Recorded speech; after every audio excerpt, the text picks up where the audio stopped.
All right. All right, bang. Okay. Okay. So I don't know how to prove Bell is nonsense, but I think the best approach is to take separate videos of people who, like this guy, people who reproduce Bell, represent Bell, like this guy, Arvin Ash. So we can take this video and demonstrate why it's wrong, demonstrate the logical fallacy in this video. So it would be a separate paper about each of these guys, but I think ultimately they're all saying the same thing. They are all arguing against hidden variables. They're arguing against a specific theory. I mean, they found a theory that they can defeat. I mean, Bell found a theory that he can defeat, and he said, I can definitely defeat this theory. That's fantastic. He didn't prove anything. He proved a specific theory is invalid. That's it. He didn't say anything about any other theory.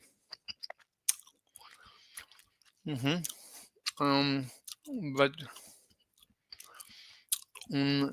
this guy, let me see what he says. Specific angles to make it more feasible to calculate. And so that's what the halfway plate and quarter wave plate are for. So from this experiment, we're going to test out 16 different configurations, which each will give us this E value here, as I'm going to call it, which you can see here. So essentially, we're going to get 4 of these E values, which are going to be E sub AA, E sub A prime B, E sub A B prime, E sub A prime B prime, which is just going to be denoting essentially 4 different main set configurations, where each of those are going to be comprised of these, which are the different probability values that we're going to associate with 4 different configurations for each E value for the photons either going through or not going through. However, the important part is that each E value should fall between -1 to 1, where 1 represents the photons are perfectly correlated, meaning photon A and photon B. I have no idea what he's saying, so don't feel bad. Both act exactly the same as an entangled photon should, and -1 means they are perfectly anti-correlated, meaning if photon A goes through, photon B will not go through, and vice versa. So from these 4 E values, we're able to calculate out this S value, given this equation here. Now, S really doesn't have any... All that they can prove is that hidden variables is incompatible with quantum mechanics / experiments. Okay, so great. Hidden variables is false. That's good to know. That has so all that Bell can prove is that hidden variables is incompatible with reality. That's all. Okay. Good to know. Physical interpretation, just know that it is proven that any S value greater than 2 will disprove local hidden variable theory. So now with the general understanding out of the way, we can jump straight into the experiment. However, I am going to have each of these papers linked in the description, specifically Bell's theorem, the actual paper if you want to read it, very beautiful, as well as the paper that I based my experiment off of, which is essentially an identical experiment, just slightly different because I didn't have all the equipment they had. As you can see on this table, we have our experiment set up for testing Bell's inequality. Now you can also see there are quite a few components on this table, and this is by no means a simple setup. So we'll go through each part step by step. So as the first step, I have this 405 nanometer laser, which I mounted inside of this block. I need to try and get 2 specific angles to make it more feasible. Very inefficient. It's only like 6 out of every million photons, which is still by far enough that we will see to get data points. For instance, I will have the purple photon. Now, from an analytical standpoint, let's say I have my light polarized as this vector here. If this x-axis were to represent the direction of the polarizer, essentially, that means the component of this vector, or the part of it that's going in the x direction, will be absorbed by it. So the outcome that I get coming out of the polarizer is a vector that is completely 90 degrees to those molecule chains. So in other words, after we have light travel through a polarization filter, so over here we have combinations of all different kinds of polarizations. After it goes through this, we only have one polarization, because that is the only one that is allowed through. Now let's get into some of the spookiness of the situation. Let's say this first polarizer is a horizontal polarizer, so that's the direction of the molecules, as we were discussing before, that absorbs the light if it goes through in that direction. And over here we have a vertical polarizer. So as we shine light through, we have a uncoherent source over here, and then when it comes through, we have it all polarized in this direction. But then when it hits this guy, all of that will be absorbed. So out of this, we get absolutely nothing. However, now let's imagine a system where we have the horizontal polarization, then a 45-degree polarization, then a vertical polarization. So again, if we were to just have these two, we get 0. But the addition of this actually makes it so we get non-zero on the output here. So indeed, as the light goes through, we get the vertical light, which then turns into light kind of oriented at a 45-degree angle, which then turns into the horizontal light. And from a vector standpoint, after this first point, we get light perfectly in this direction. Now let's imagine this line represents a polarizer, right? We still have a component that can be projected down onto it, which represents that vector right there. And then from this one, we now have this vector, which certainly has a component to be projected down onto the horizontal axis. So we end up getting a non-zero amount. So with that understanding now, the fundamental argument that Einstein would say is that each photon contains a list of elements per se, to say if you encounter this polarization, you are to go through. If you encounter this one, you are to stop. And so what Bell's theorem says is assume each photon does have some sort of list. It doesn't say how the list gets there, just assume. This is basically the mistake. This is either a misrepresentation of Einstein, or fine. It argues against hidden variables. Fantastic. Hidden variables is wrong. Good to know. As a list. Then It doesn't prove other theories. And the other theory is that there is, in this case, there is a polarization. And when we measure it, then there is a flip of a coin. And the flip of the coin is the cosine squared of half the angle. You're welcome. Roll the credits. That's it. I mean, it's that simple. Because they say, well, Bell said that Einstein is committed to hidden variables. Oh, if Einstein is committed to hidden variables, well, we can defeat Einstein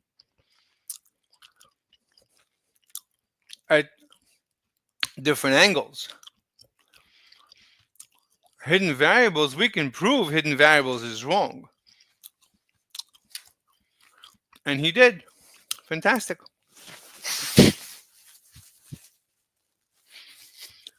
That's good. It's good to know. Hidden variable doesn't reproduce experiments. All right, but what if there is a polarization? There is a physical state. The particle, each photon has a definite state before we measure it, because of course it does.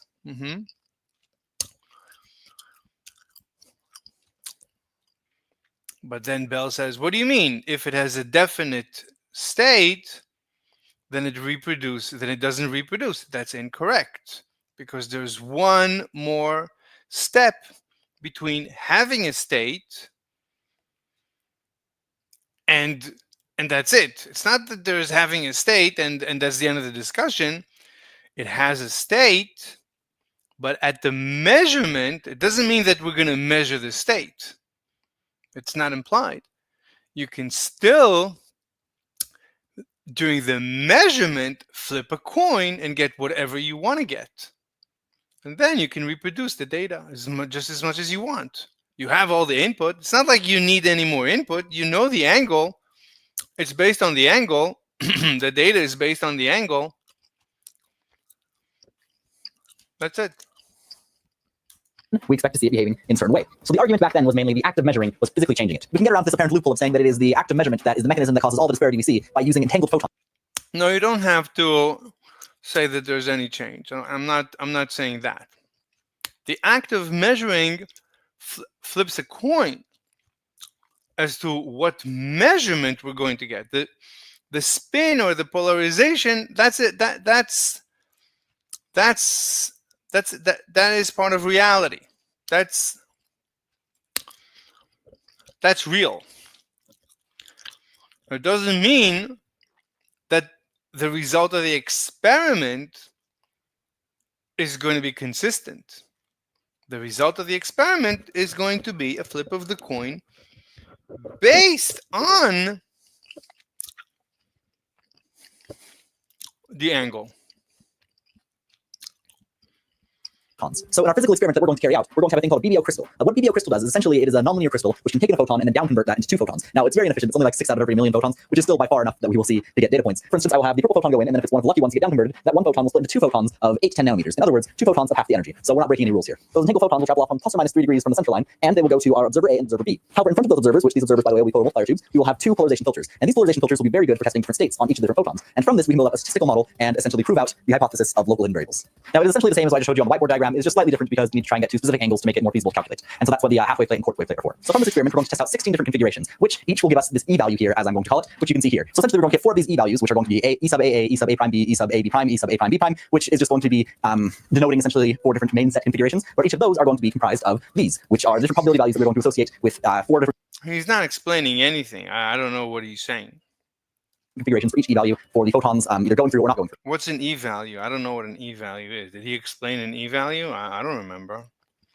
What's VV, VH, HV, HH? What's V and what's H? What's P? I'm assuming it's probability. I don't even know what A and B is. Vertical, horizontal. through. However, the important part is that each e-value should fall between -1 to 1, where 1 represents the photons are perfectly correlated, meaning photon A and photon B both act exactly the same as an entangled photon should, and -1 means they are perfectly anti-correlated, meaning if photon A goes through, photon B will not go through, and vice versa. So from these 4 e-values, we're able to calculate out this S value, given this equation here. Now, S really doesn't have any physical interpretation. Just know that it is proven that any S value greater than 2 will disprove local hidden variable theory. So now with He's not explaining anything. I don't know what he's saying. general understanding out of the way, we can jump straight into the experiment. However, I am going to have each of these papers linked in the description, specifically Bell's theorem, the actual paper, if you want to read it, very beautiful, as well as the paper that I based my experiment. Bell's paper, I tried reading it. I can't make sense out of anything except for the conclusion. And even then, just barely. Experiment off of, which is essentially an identical experiment, just slightly different because I didn't have all the equipment they had. As you can see on this table, we have our experimental setup for testing Bell's inequality. Now, you can also see there are quite a few components on this table, and this is by no means a simple setup. So we'll go through each part step by step. So that's the first step. I have this 405 nanometer laser, which I mounted inside of this block, just for ease of control, I suppose. And then directly on the laser, we have a half wave plate. After that wave plate, we have a quartz plate, which here I have fixed to a mount that I can easily rotate it, because again, that will be important as I'll explain in a second. And then after the quartz plate, I have it going into this lens. And this lens is positioned in such a way that it's focused directly onto this VDO crystal here. Now, this black hole here is directly aligned with the center of the VDO crystal. So in other words, since that process of spontaneous parametric down conversion that I was mentioning a second ago, since it only does about 6 out of every million photons, we still have a grand majority of them passing straight through, which you can see here. And since we don't want that interfering with the rest of our experiment, we just have it going down this long black tube. It's called the beam stop, and so essentially it will stop the beam. However, it turns out this is my center line where the laser is going, and the entangled photons actually skew about plus and minus 3 degrees from the center line, which aligns perfectly with where I have positioned these polarization filters. Now, again, through the process of spontaneous parametric down conversion, 405 nanometer photons are being split into 2 around 810 nanometer photons, and so those color-wise are deep red. Therefore, I have these red goggles here, which are essentially going to act as a long pass filter, meaning that only the higher wavelength red photons will be allowed through, or at least much more prevalent than the purple ones. Since we do get some noise, I'm not sure if you can see it as I carry the paper here, but there is a little bit of a purple glow, and so the hope is that all that will be caught out. These apertures, by the way, are just here so that I can mark we're able to turn a single photon striking this tube into a quite a bit bigger signal. So the photon itself would be an extremely small signal. Now, because of how the photon is interesting, and so from the avalanche effect, we're able to turn a single photon striking this tube into a quite a bit bigger signal. So the photon itself would be an extremely small signal. Now, because of how the photomultiplier tubes operate, they require high voltage sources, and so I have 2 sources here for each respective photomultiplier tube, and they are set to approximately around 1,000 volts. Now, you can get slightly less than that, but you don't really want to exceed that, or at least for these photomultiplier tubes, that's their rating. Now, down here I have essentially what looks like a big mess of wires. However, all these wires I did not, which is essentially I'm just using it as an oscilloscope thing to program data. It is by no means efficient if you have processing time. All right, the photomultiplier tubes break because they're sensitive to just 1 photon. So don't turn on the lights when you're running this experiment if you try to do it at home. Otherwise, we're photons, and then we can run it through some programs to then calculate our S value and see how successful it is. Now, also, if you guys are running this experiment, I will have papers linked in the description detailing out a little bit more precisely about everything that's happening. Also, the formulas, even though I'm going to have programs linked in the description, that will let's just cut to where I have the data. So after gathering all that data, which by the way probably took on the magnitude of around 8 hours to gather the data, not including the setup took like 2 magnitude S value, which means local hidden variable theory is impossible, or at least in this experiment, the 95% confidence. Okay, local hidden variables is impossible. Great, good to know. Nothing to do with, I mean, there's still a possibility that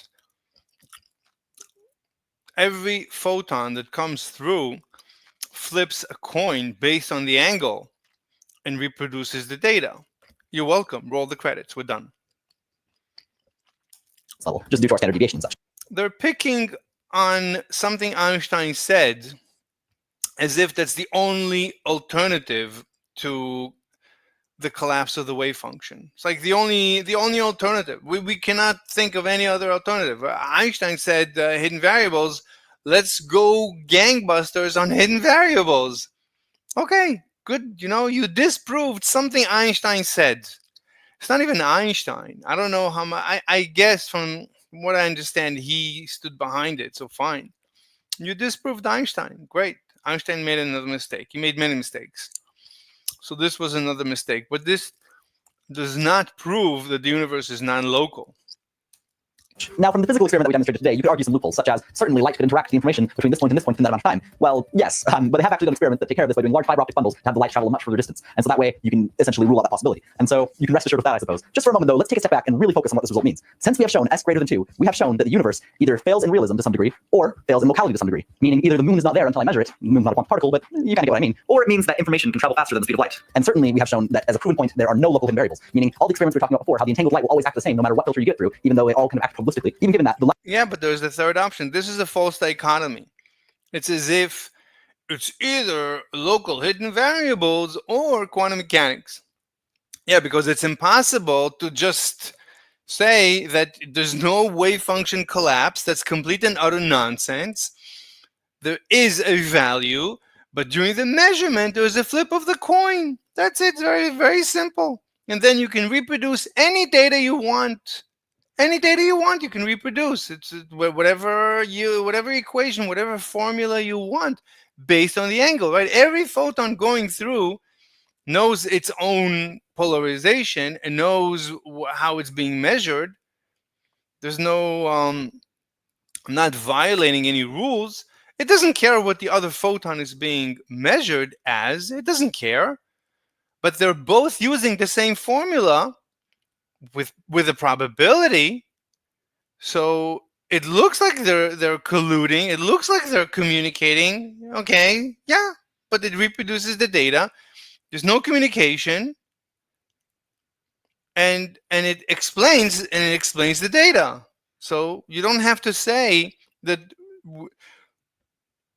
the universe is non-local, and the rest of the nonsense. Light has no way of really carrying a list of information within it. Rather, they're correlated somehow. They're perfectly correlated, essentially.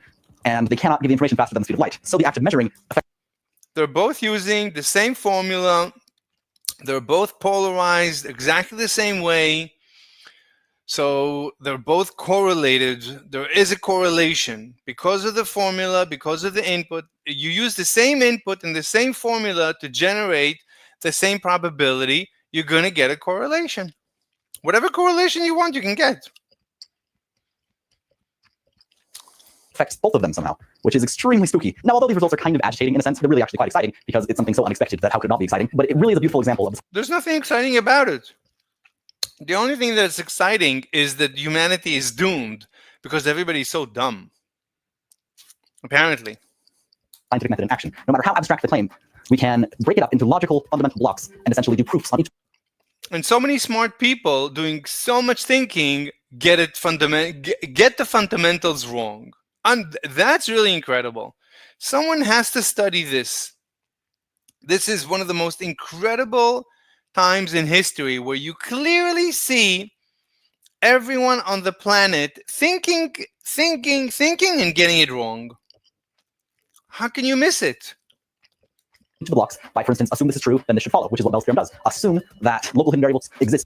Yeah, you're right. Local hidden variables don't fit the data. Fantastic. So what? So what? It's not the only option. There's other options. You don't have to immediately conclude, therefore the other guy's right. No. The fact that two guys argued and you disproved one of them does not automatically prove the other guy's right. There's other options. At least I'm offering you another option. In some sense, we're not even stating anything about how they exist. Just assume they exist, show what the result would have to be, then show a contradiction. And then we've proven they can't exist. And so it's really beautiful because nothing is really quite out of our reach of understanding. No matter what the problem is, it can. Unbelievable. This guy's obviously not dumb, but dumber than me, I guess. It's like, I'm the dumbest people. I'm the dumbest people. I'm the dumbest idiot in the world, except for all the others. Be abstractly solved. And that's very sad. Breaking it up into all these parts. Did we do a mic test?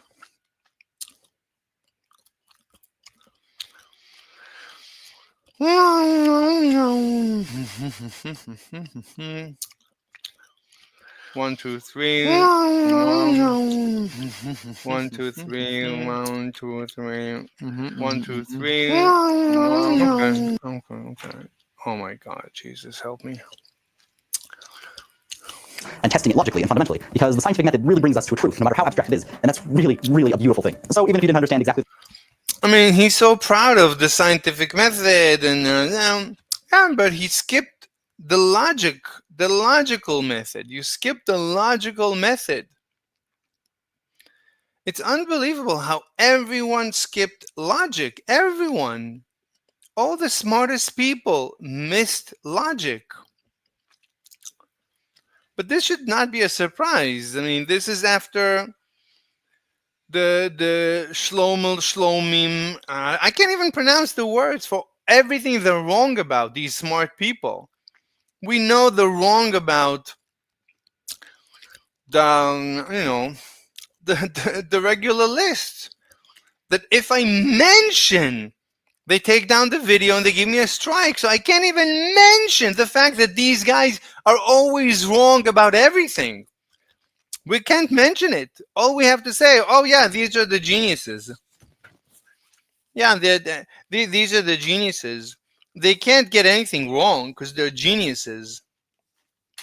We can't even talk about the fact that they're wrong. We can't mention it. If we mention the fact that they're wrong, they silence us. Oh my God, too much water. I hope I don't electrocute myself.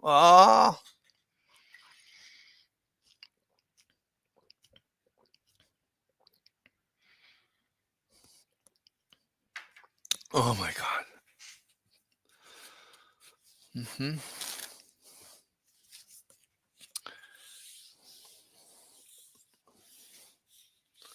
Anyway, I don't know what to say, but and it's not like I have any hopes that they're gonna pick pick me or pick up on what I have to say. I don't have any hope. I have some experience with, with the ether. Just me trying to talk to people, just talk to them. They silence me. Normal people silence me about everything. Everything. I'm silenced. They bully you just because they can bully you. How dare you try to speak up? How dare you? I mean, this is Plato's cave to the power of Plato's cave. You cannot imagine. Like, until you actually try to talk to people and convince them of something, you cannot believe the violence, the resistance. Unbelievable. Imagine these people with a little bit of political power. This is a nightmare.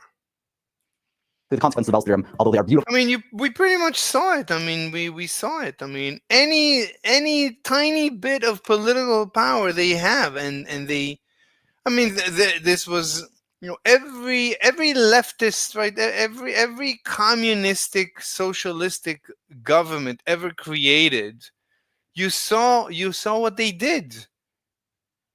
And then, with hindsight, they deny. Oh, Hitler wasn't a leftist. No, Hitler was he was a right winger. Hitler was a right winger. He was how was he? He was a socialist. No. Hitler was not a socialist. That's a lie. That's a lie. Hitler was not a socialist. But the name of the party is the socialist. No. Just the name. No. Hitler was not a socialist. And there's nothing you can do. It's impossible to get through these people, but at least, I was just I was curious. So I had to figure this out. For me, this was an interesting paradox to figure out. Now that I've figured it out and I'm listening to them and I see how they're blind, it's like they have blind spots on blind spots on blind spots. They're mostly blind. They're very high IQ, but mostly blind. Beautiful and profound. Hopefully you walk away with just that last part. Now, before ending off the video, I'd like to give a quick shout out. Andrew Dotson. And they love science theoretically. They love it theoretically. They love it. But when you actually try to convince them using science, you hit, it's a dead end. Nothing is really quite out of our reach of understanding. No matter what the problem is, it can be abstractly solved by breaking it up into all these parts and testing it logically and fundamentally, because the scientific method really brings us to a truth, no matter how abstract it is. And that's in theory it should, but because you people, I mean they are, I don't know what to say. I don't want to use the word evil, but what else can I say? filter you get through, even though they all kind of act probabilistically, even given that the light has no way of really carrying a list of information within it. Rather, they're correlated somehow, they're perfectly correlated essentially, and they cannot give the information faster than the speed of light. So the act of measuring affects both of them somehow, which is extremely spooky. Now, although these results are kind of... No, they're both using the same formula, the same input. They both come up with the same probability as the answer. So, and that's it. What else do you want? Why is it so, it's so simple? Agitating in a sense, they're really actually quite exciting because it's something so unexpected that how could it not be exciting? But it really is a beautiful example of the scientific...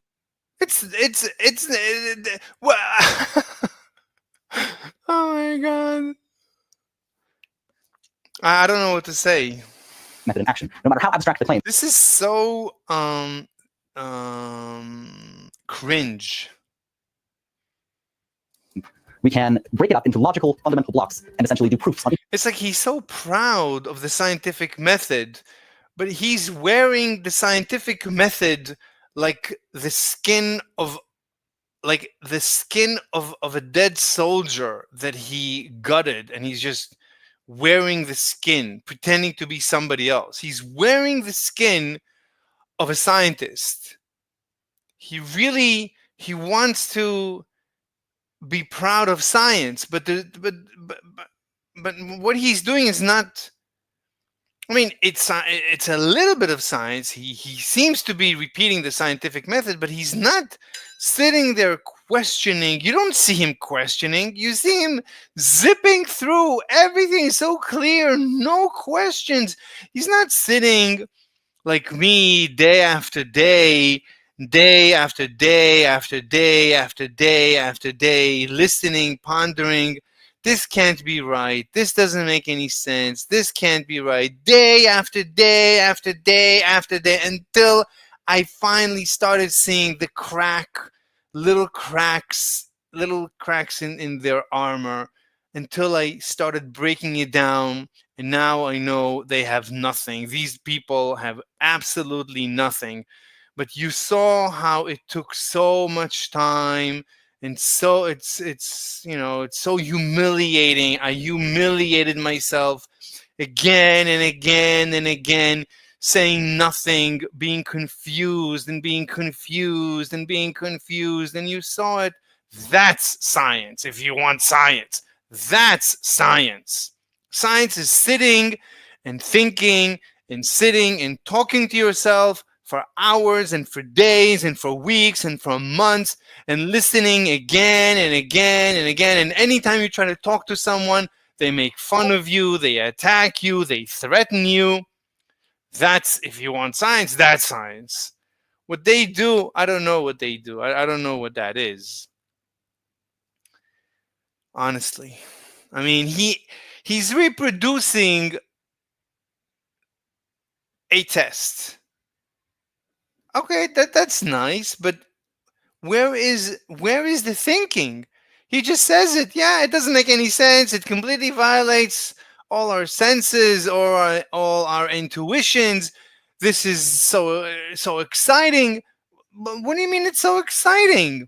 From the first minute I heard about Bell's theorem, I couldn't sleep. What do you mean excited? There's nothing exciting about it. It's like all of science goes into the garbage. So you're fine with all of science going to the garbage? So all of science, you're just throwing it away and you're excited about that? Oh, yes, Jensen. You're muted, by the way. Yeah, what's up? Yo, what's up? You. How's it going? Okay. Dude, I don't like. I just want to know why like he blocked me. Like no explanation. Like what happened? Just want some like Andrew, detail. That's all. Andrew, you're hot miking. Let me see. What's his name over? Oh my God, Jesus Christ. Yo, Okay, my bad. no. My bad. I'm getting rid of you. That's it. Goodbye. What? I see. My bad. Can you just mute this guy? Yeah, done. Yeah. So yeah. So like what? Yeah. So like what did he say? Let me get rid of him. That's it. Let me give suspicious, compromise, breaking server rules, ban. All right.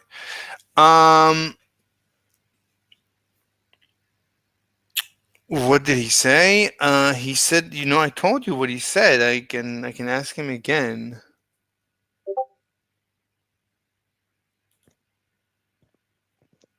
Oh, okay. Yeah. Like what? Yeah. What did he say? It's recorded. You can listen in the previous stream.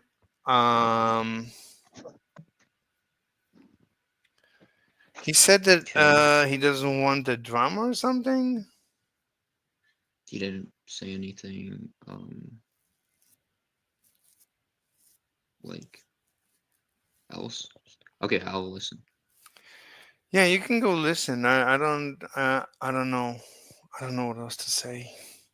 I don't know.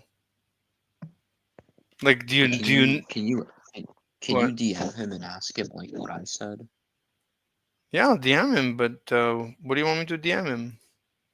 Just what I said. Like, why did all I three of them did. block me with I no? literally I forwarded your message to him. No. Well, maybe if it's worded this way, he'd be more receptive to it. I don't know. But how do you want to Like, word it? like the way I did in this Text like me. subsequent message. What do you mean? I I did. forwarded did. your text message. Oh, the one I just sent like 4 minutes What do you ago? mean the one you let me see. Hold on. I'll forward this one as well.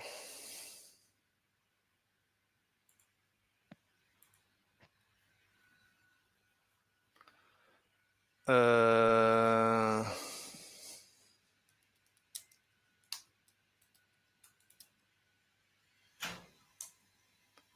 okay. Do you talk to Amber still or no? No, she blocked me. Why? You can listen. I think it's also no, it wasn't recorded. She had an Dude, your ex. streams. What? Okay. Yeah, go on. Her ex. She told me her ex was, being very, very bad to her, really terrible. And I told her, send me the evidence. Let me see. I told her, call the police and make sure you have mace and stuff. But text me what he said. And she started texting me stuff. And I noticed that there was nothing interesting that he was telling her, except for he didn't understand why she's behaving this way to him. I couldn't tell that he's being in any way threatening the way she described it. So it appeared to me like she's either misunderstanding him, or I don't know. It was weird. So I told her, it looks to me like I don't see, like, show me more evidence. And when I wanted to discuss the evidence, she refused, and she said, we already discussed it. So my conclusion Yeah. was, I didn't want to tell her that I think that she's you know that he's not, she shouldn't worry about him. It looks like he's okay. He's trying to help her. He sent her money, and he wanted to help her, and he didn't understand why she's upset at him. And I didn't even get to this point of trying to explain to her this. Just me not agreeing with her that he is dangerous. Just for that, she blocked me,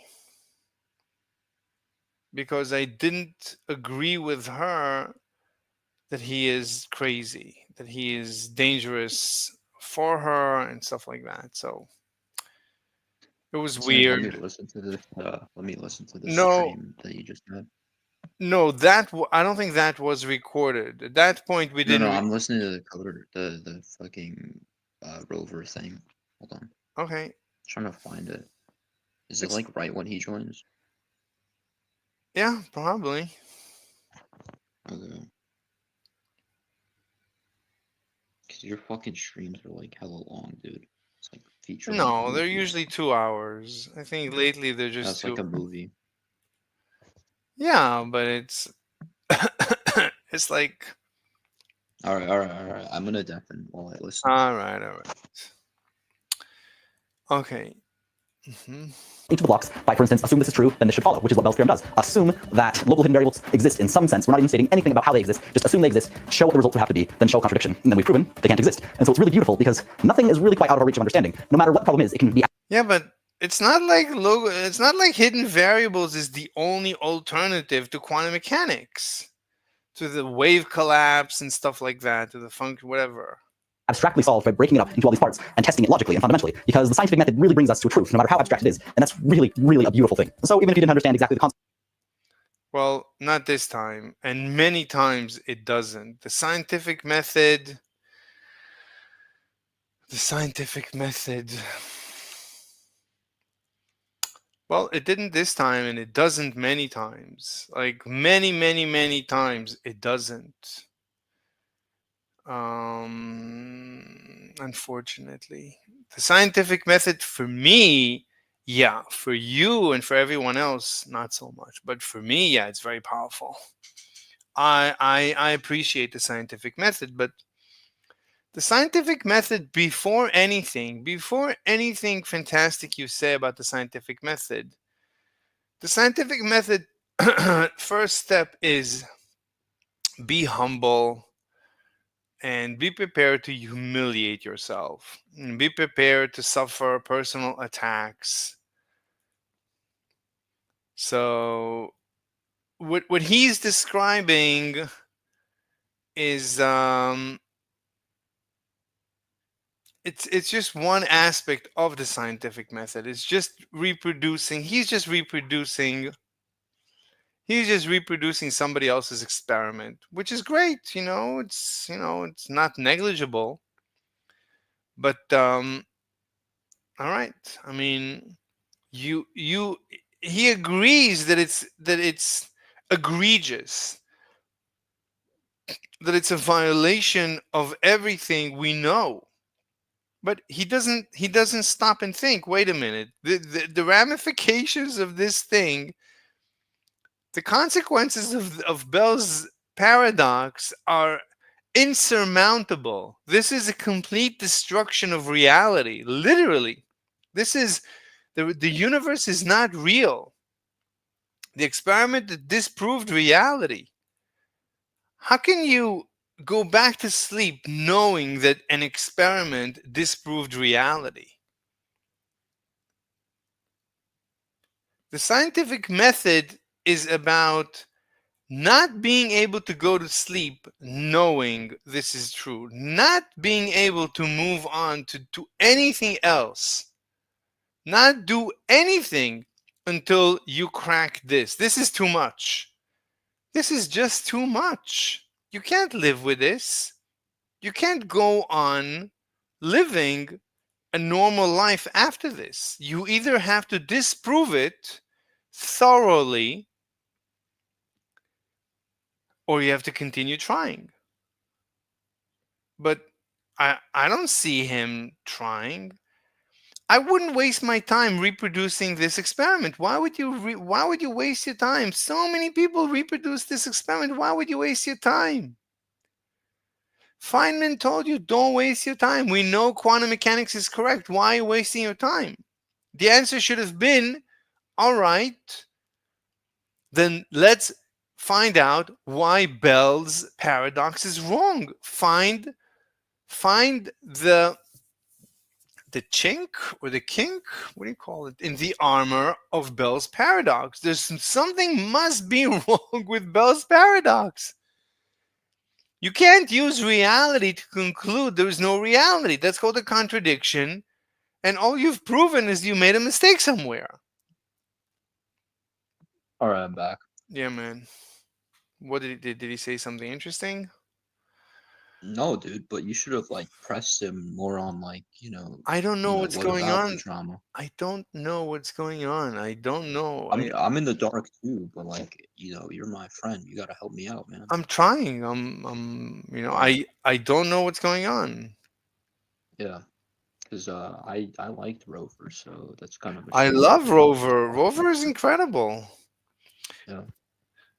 Yeah. I mean, Amber introduced him to me. Now she's gone. But he's amazing. Yeah, I love him. He's a great guy. And he's very smart. It's great to talk to him.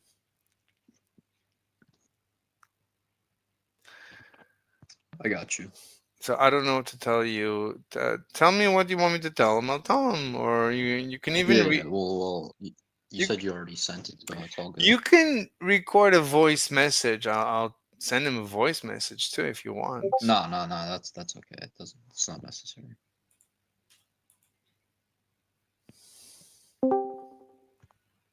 Yo, What's up, Venus? who's this? This is Mr. Slave, the epic intellectual from Avi and Ask Yourself server. Yeah. Um, His name is Mr. Slave. yeah, Yes. he's like into the slavery, like BDSM shit. Like Yeah. he there's like been debates with him on YouTube where like there's like a woman that has him like with a collar around his neck. Yeah. Is this the annoying guy from Ask Yourself server? Yeah. Oh yeah, I remember this guy. Like Mary Jane used to make fun of him. Who I made think he liked it though. Yeah, no, you were like fun. You used to be debate like with like a leather mask on or something. Yeah, like a gimp suit. Yeah. Yeah, well, Wait, it's nice to see you again, Mr. Slave. yeah, nice to see you. Yeah, he's disproving like physics theorems right now. Bell's paradox. Wait, he's gone. Why did he go? I don't know. People are so weird. Anyway, yeah, I'm pretty much done with Bell's paradox. At this point, I'm gonna start just going. What about like time travel? Do you think time travel is possible? Nah, of course not. Why not? Because Wouldn't it be cool if that was possible though?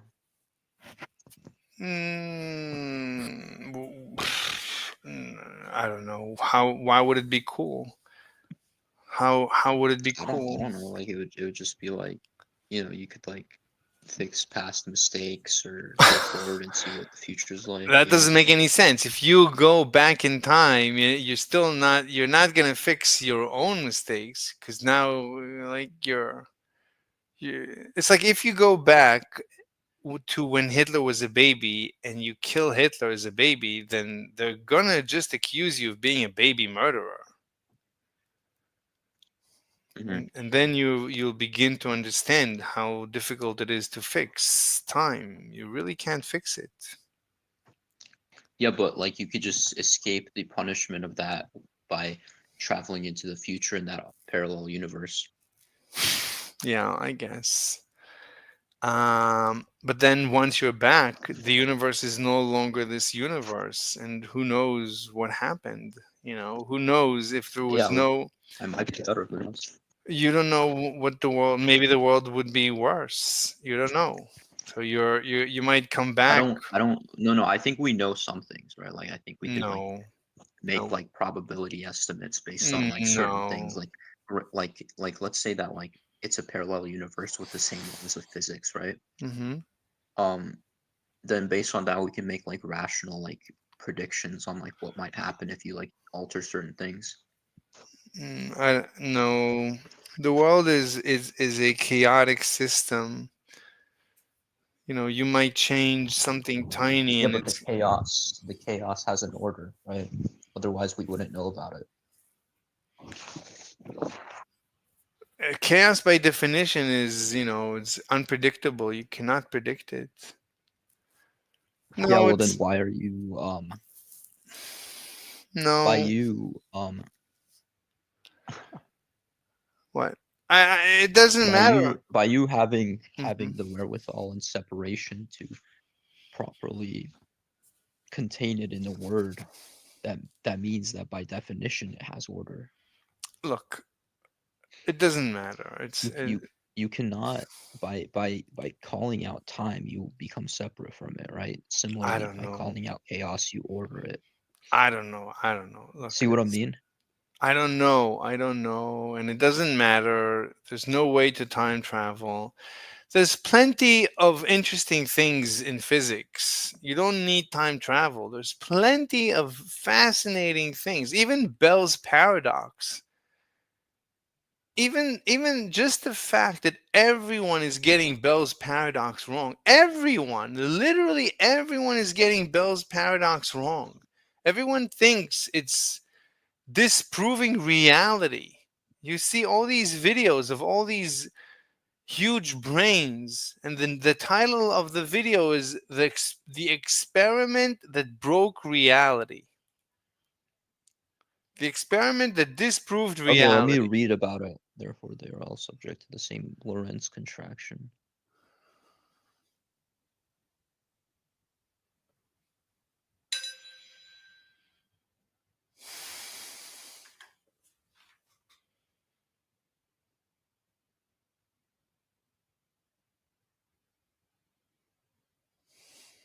I need it explained in like a TikTok language. Hold on.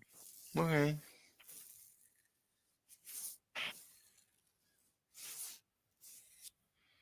Ask yourself, issued a copyright strike against my channel. Yeah. The hell? Yeah. Ask yourself is a very ideological person. So ideological.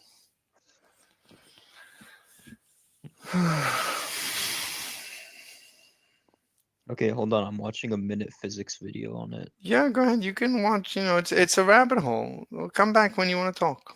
What do you think of minute physics?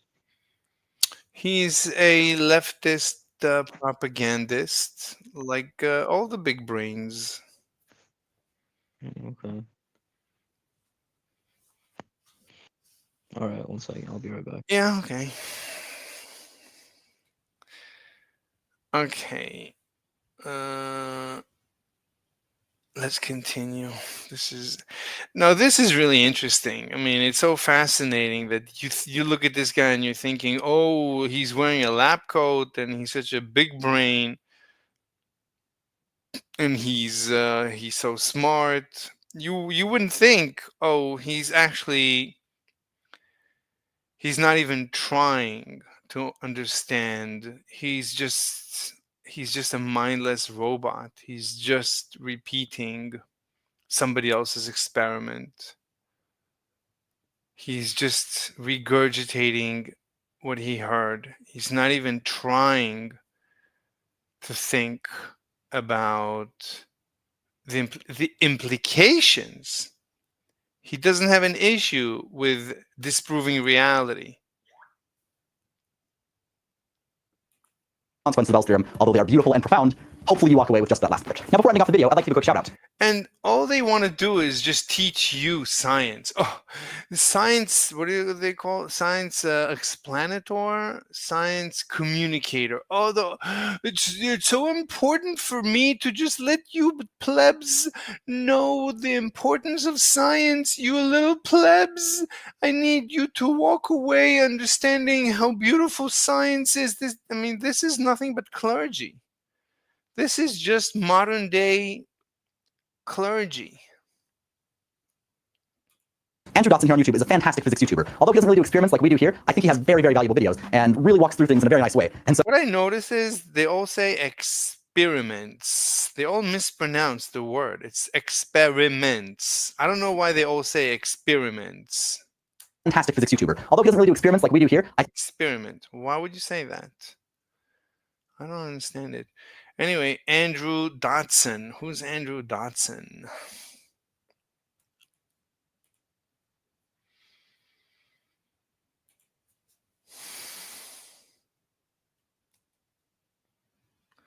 Wait, this is interesting. Is this how black holes really work? This theory of everything actually makes a prediction.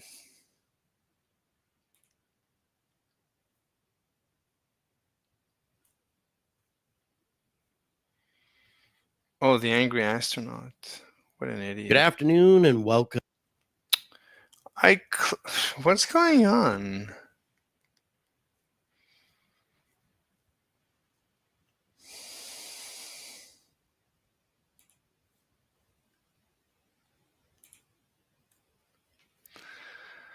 Bring back capitalism.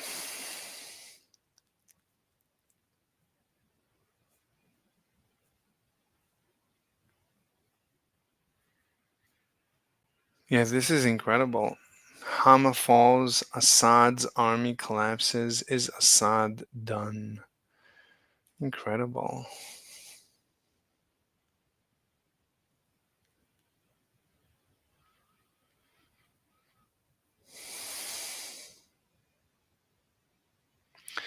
United Healthcare CEO Brian Thompson assassination, a timeline. This is unbelievable. Smiling assassin. New images of unmasked CEO shooting suspect revealed. Look at him. Look at him smiling. What is going on? Photos show unmasked person of interest in United Healthcare CEO shooting. What is going on? What is going on?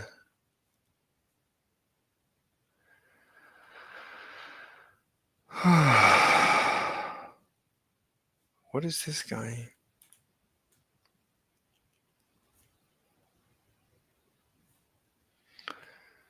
Russian air defenses. Where was Uhura in this episode? I don't get it.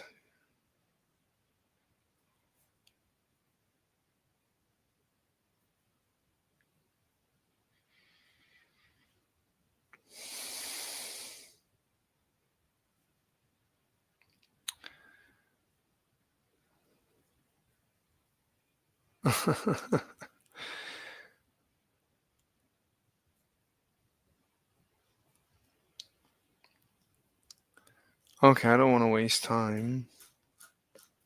I don't want to open too many threads.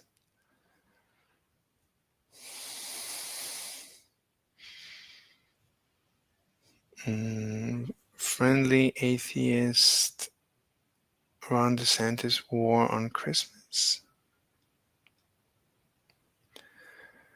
Javier Milei, madman or savior?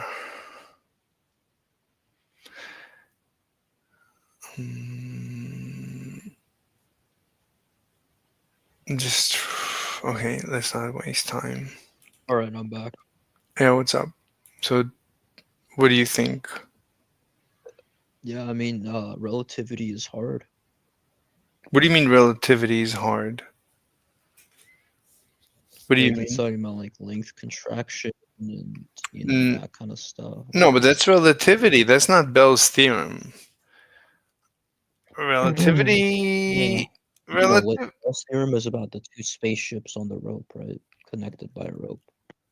No, that's relativity. Wait, did you say that's relativity? No, that's Bell's paradox is about the two spaceships connected. No, Bell's paradox is about two particles that you measure, that you separate by a great distance, and you measure them simultaneously, and they seem to have coordinated or correlated measurements, as if they're entangled. When they're entangled, as if they are communicating through space instantaneously, which is in violation of everything we know about nature. Nature is what we call local, meaning Einstein, the speed of light cannot be violated. The speed of light is one of the cosmic laws. There seems to be a law of nature that is, you cannot transfer signals faster than light.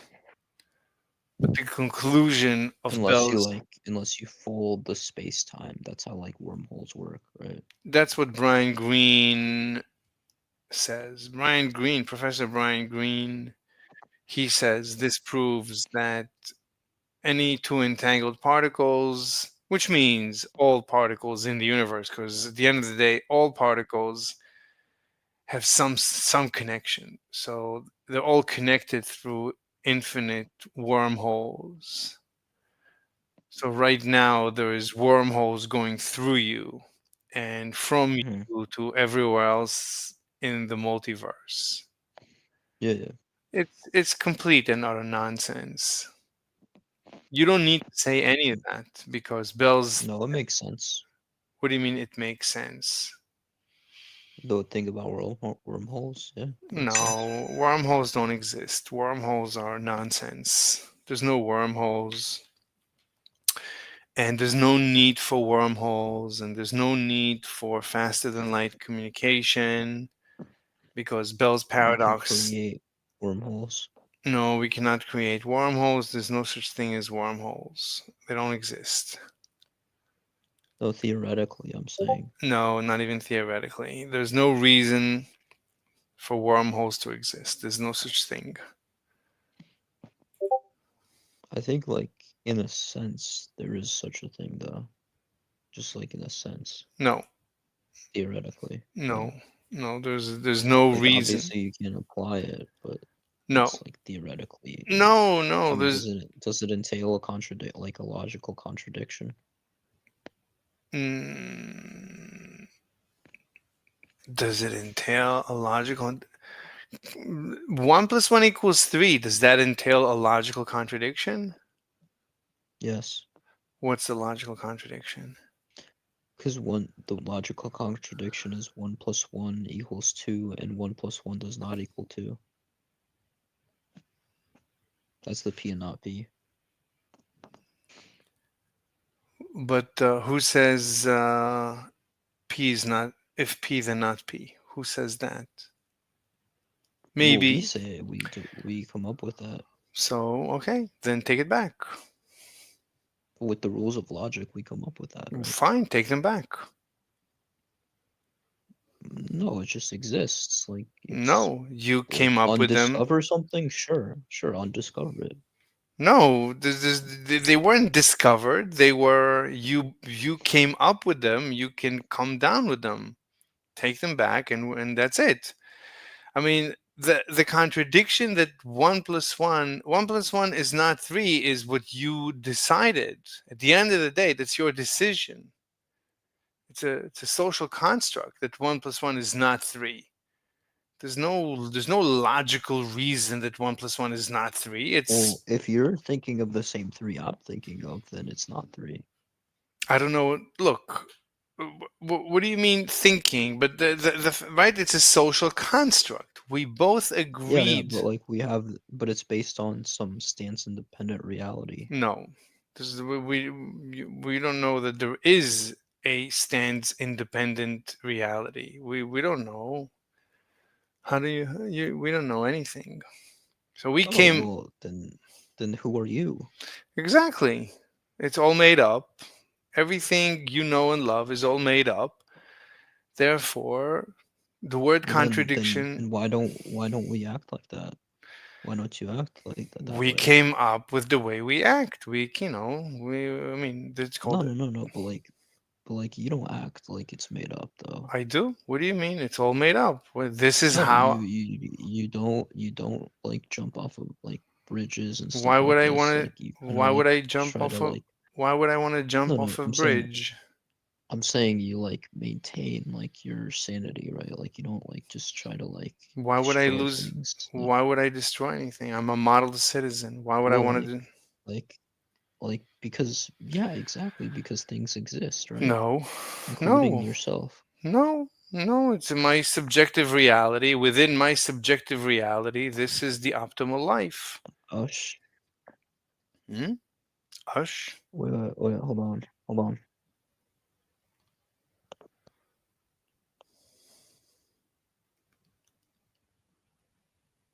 What? Okay. What? Wait, hold on. Goddamn, YouTube on Discord is so stupid. But like, yeah, like you exist as if like things exist, right? Like you don't act as if nothing exists. So like you saying that nothing exists presupposes that you're lying to yourself. You see what I'm saying? No. No, I live this life. This universe seems to exist within my consciousness, within my experience. There is a universe. Within my experience, Yeah. there seem to be these laws of nature. They seem to be, what you would call objective, but it's within my subjective experience. I don't know what is objective. I know what is my subjective experience. Within my subjective experience, there What are is what is seem, by the way? seem. There seems to be a reality. No. What does that mean? What does I seem mean? seen to me. I see it. No. What does seem? No. What is the definition of the word seem? SEEM, Yeah. seen by me. I don't know. Seen by you. By Wait. me. So, have you seen your Have you seen your brain?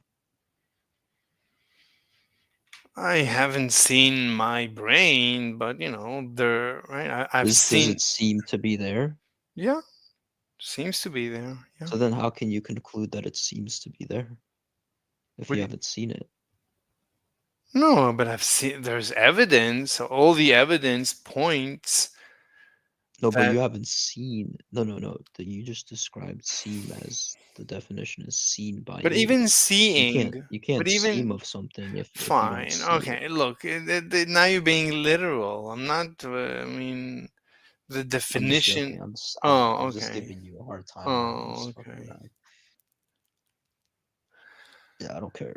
Like this stuff is just kind of goofy to me. Like it's all No, just like it's fairy not tale goofy. dust. It's not goofy at all. I mean, if you care about civilization, about society, about humanity, then this is as important as anything can get. This is it. Yeah, so quantum physics basically. It's not really quantum physics. It's much more important than quantum physics. Quantum physics is just, it's just physics. This is not quantum physics. This is this is reality. Does reality exist? Does the moon exist when you're not observing it? What does it mean to exist? Whatever the dictionary says. What do you mean? What does it mean to exist? Well, when you say exist, you're presupposing some kind of concept. When I wake up in the morning, I presuppose. You want to go through all the Well, the dictionary presuppositions? definition. Wait, hold on. This is like circular, right? Because like Everything you're is saying circular. no. Does reality exist? And then the definition of exist is have objective reality or being. So Every word yeah, in the like dictionary will lead you into a circle. Every word okay, in the well then dictionary is defined in the dictionary. And those words are defined by other words. So you're going to end up yeah. in every definition at the end is circular. So I don't know what you're trying to convey. By, Well, like, we don't know reality anything. exists. But we within not knowing anything, there's a level of knowledge we can attain. There's no absolute knowledge. Mr. Slave. Anyway, Mr. Slave. what do you want to say? No, I'm just like pronouncing your name in a funny But way. if I'm not accent. mistaken, you were the first person I met on Discord, right? I think so. Like I debated Dr. Avi, and after that, Dr. Avi. Dr. Avi, man. That's who you debated. and after that, I mean, I mopped the floor with his face, and after that, you took me around to meet all different sorts of people. That was you, right? Yeah, because I saw the potential within you. I was like, this guy, he's going places. That's so funny. And by places, I mean different Discord servers to debate people. Oh my god. Yeah. Cause That was took you under my wing. yeah. You're my brainchild. It was very funny. It was really funny. Anyway, man. so Yeah. yeah. So a couple of months ago, I was debating mandibles. Do you know mandibles? Isn't that like a thing in your jaw or something? Like some Well, kind of muscle? yeah, but it's also the pseudonym of someone on YouTube on Discord. He Pseudonym?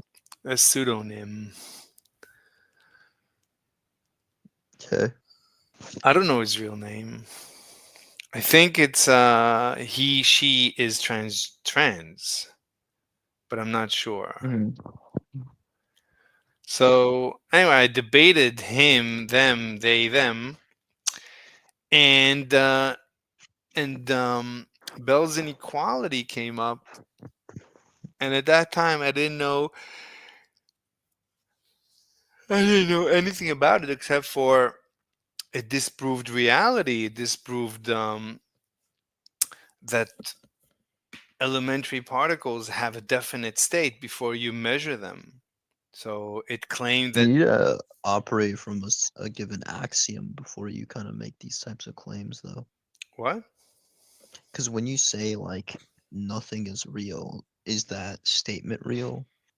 Right? Like, is what you are asserting real? Because But like what they mean, otherwise, but what they mean by real is something very technical. But yeah, you're right. I mean, their claim of real is has a state before measured. Does it have a state? So, is an elementary particle, for example, does it have a spin before you measure the spin? Does it yeah, but like a lot of these things, right? Like we wouldn't know if it exists without us unless we like do some kind of measurement. right, but Bell's So that's like paradox, kind of an unfair standard. but Bell proved that the particle does not have a state before you measure it. Right? Okay, that You, makes sense. it makes sense? What do you mean it makes Yeah, sense? What do you mean it makes sense? no, because basically we don't really have like track of it. Like there's nothing, no evidence of a No, particle before we no, measure it. no, no, nothing to do with us. The particle doesn't have a state before measured. It doesn't have a Okay. spin. It doesn't have a spin. Not that before you measure it, you don't know the spin. No. Before you measure it, Okay. the particle doesn't have a spin, doesn't have a location, doesn't have a momentum. It's smeared throughout. Yeah, because us measuring it causes it to spin, I think, right?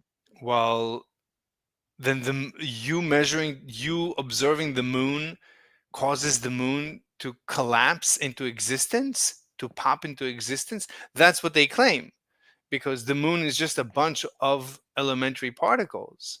So if that's what you have to say about a single elementary particle, well, the moon is just a bunch of elementary particles.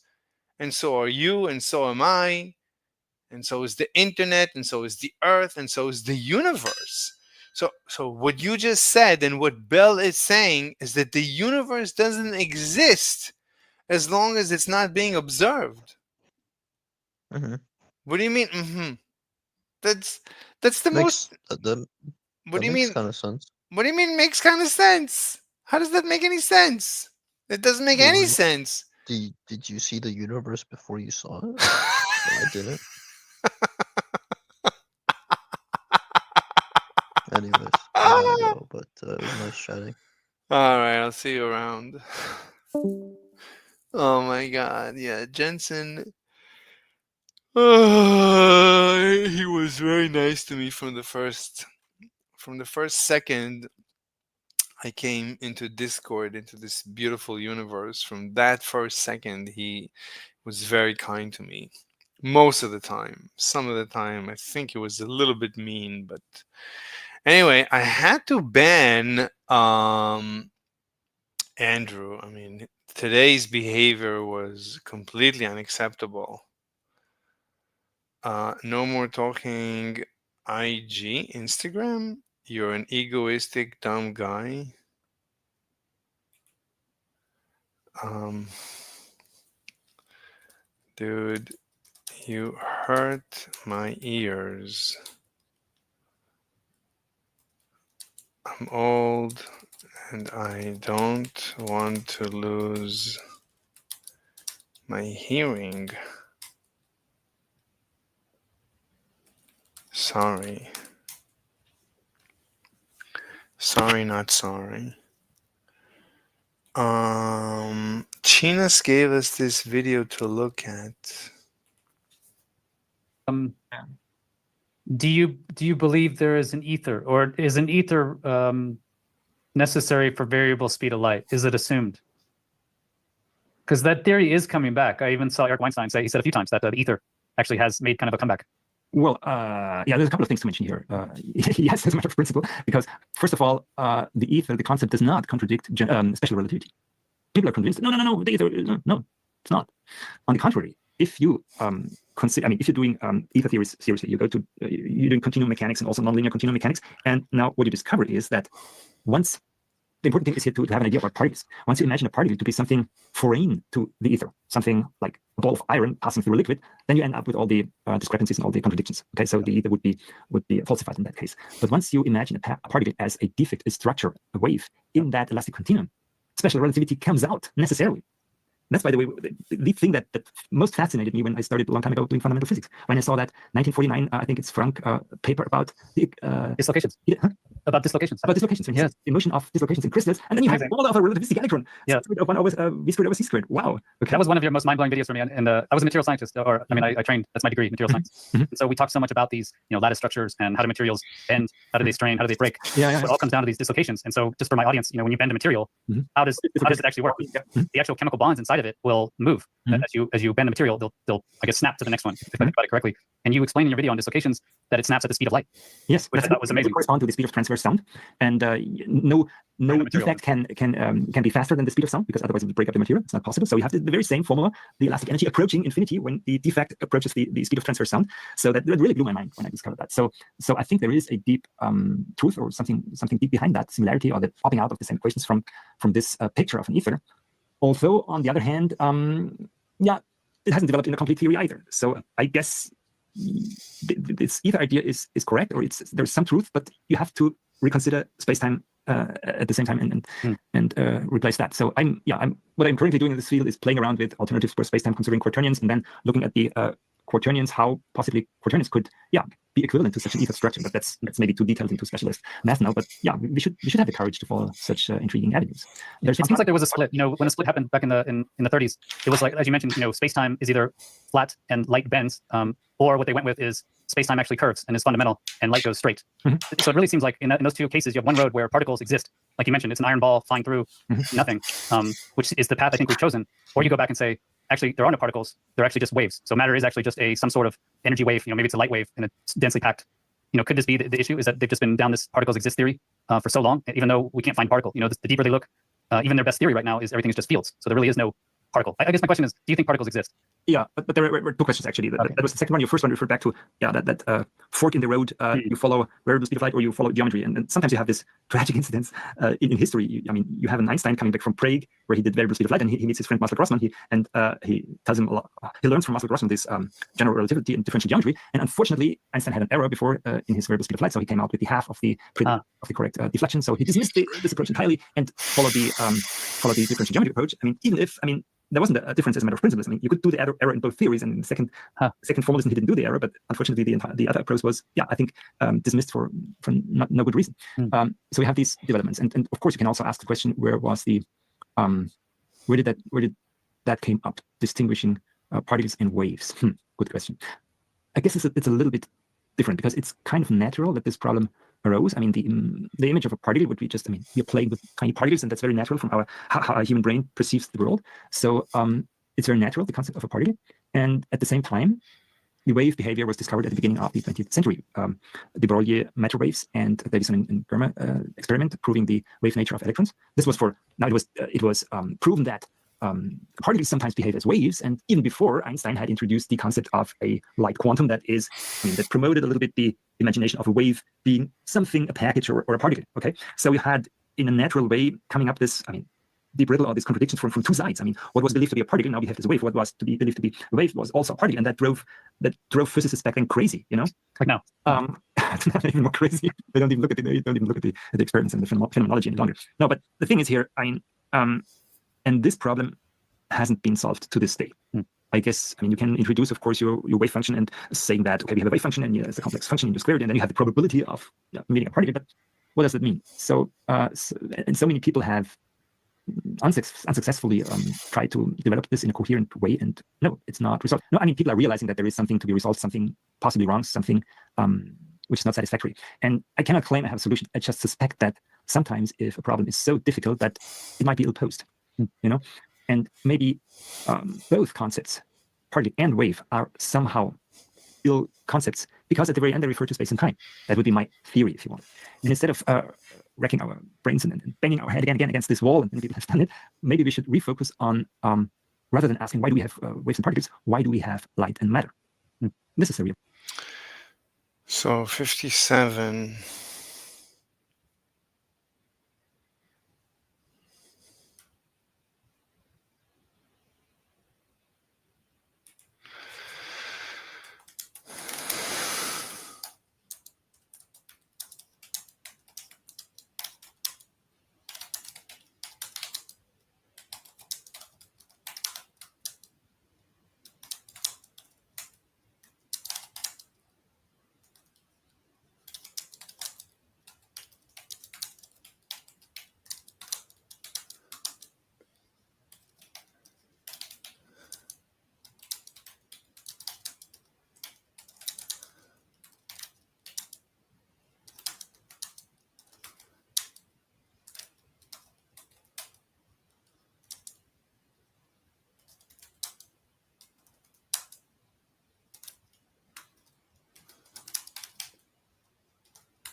And I discovered how to select a word. You just use the up arrow.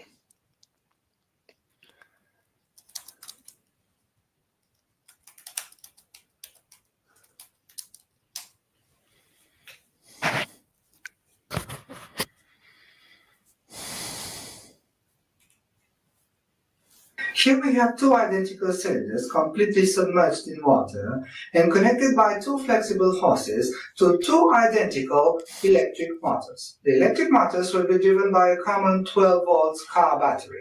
In this experiment, we're going to start the motors, which are going to rotate the cylinders in opposite directions. Let's see what happens. We start motors now.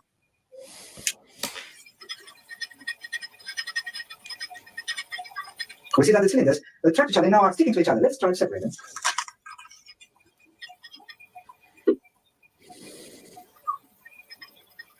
Now we see them attracting each other again and sticking to each other. Let's start the motors. We observe that the cylinders are coming back to their original positions. In this experiment, we're going to rotate the cylinders in the same direction and see what happens. Let's start the motors now.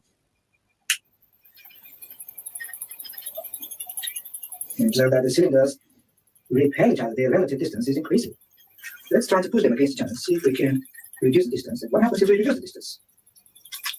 Now, it's quite difficult to make them approach each other. We see that there is a force which is acting so that they repel each other. This force is obviously due to the one which is setting a function of rotation. Let's start the motors now.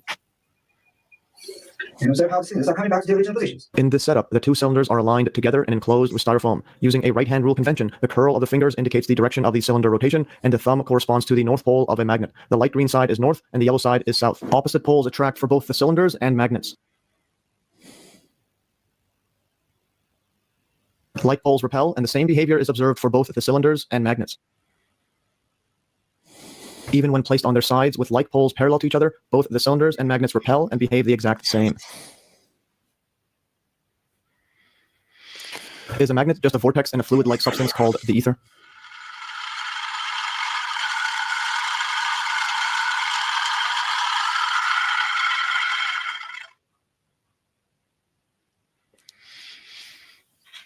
No.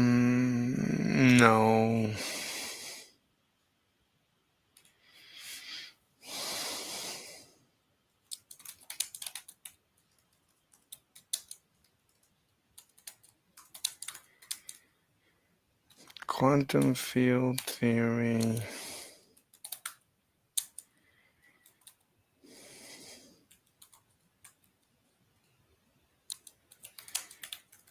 Explains magnetism very well.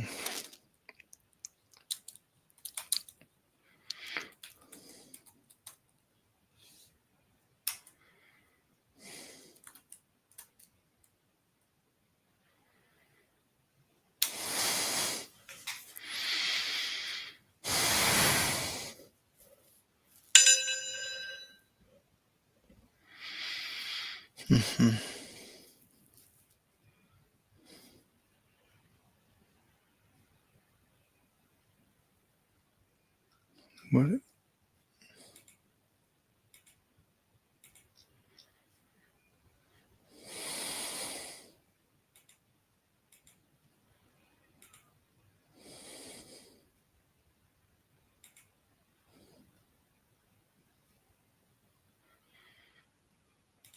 I think that's Andrew.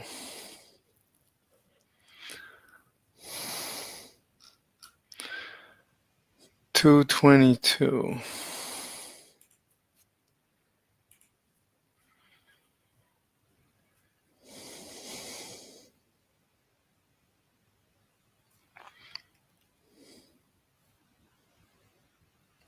I don't know. I think he has very, very valuable. Andrew Dotson. Let me see Andrew Dotson.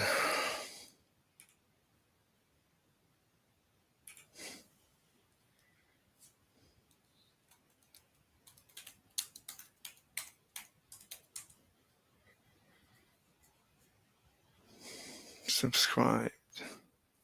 Tensor calculus. I need to go back to tensor calculus, but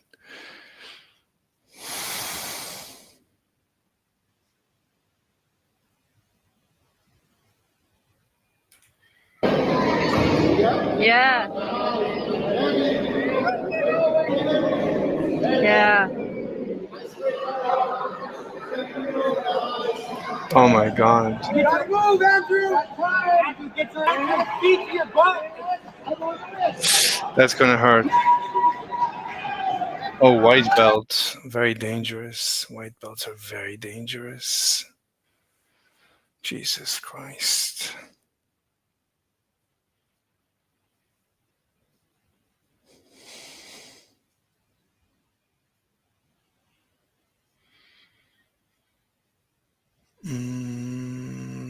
Balarkey? I don't like the Vitugo man. Okay. So, okay. I don't know if I want to talk about this guy. He doesn't really say anything. He skips over the philosophy part. He skips over the logic. He's just... it's a waste of time. He would be a waste of time to review. This, he's not a doctor. We need to go through the normal guys. So he's not important. Okay.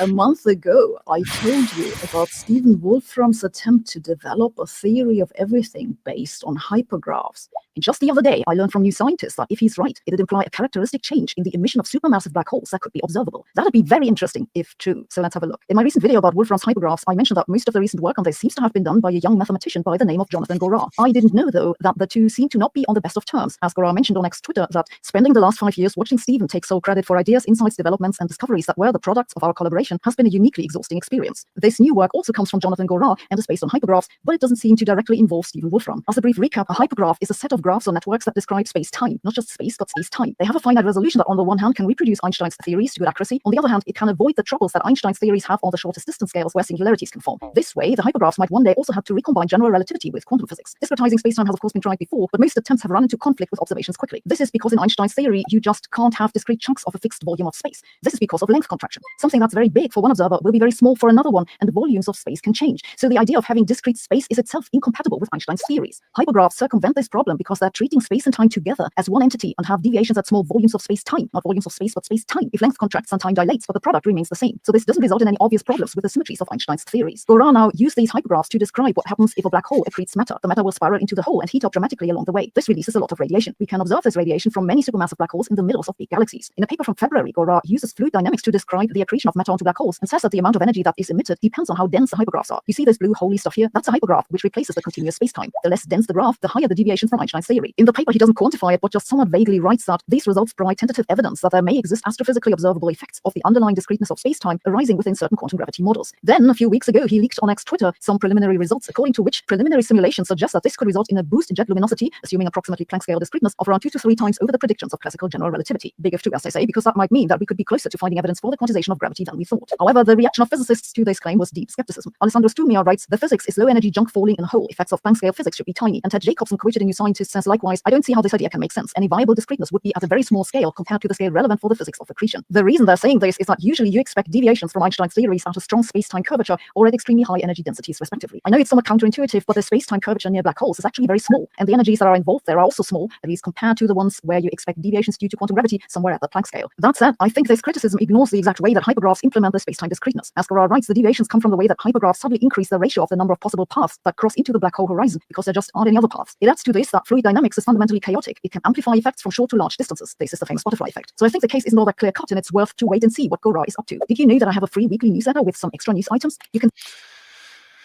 I don't know what to say. I don't know if, I mean, according to me, so an electron is composed of the particles of the ether.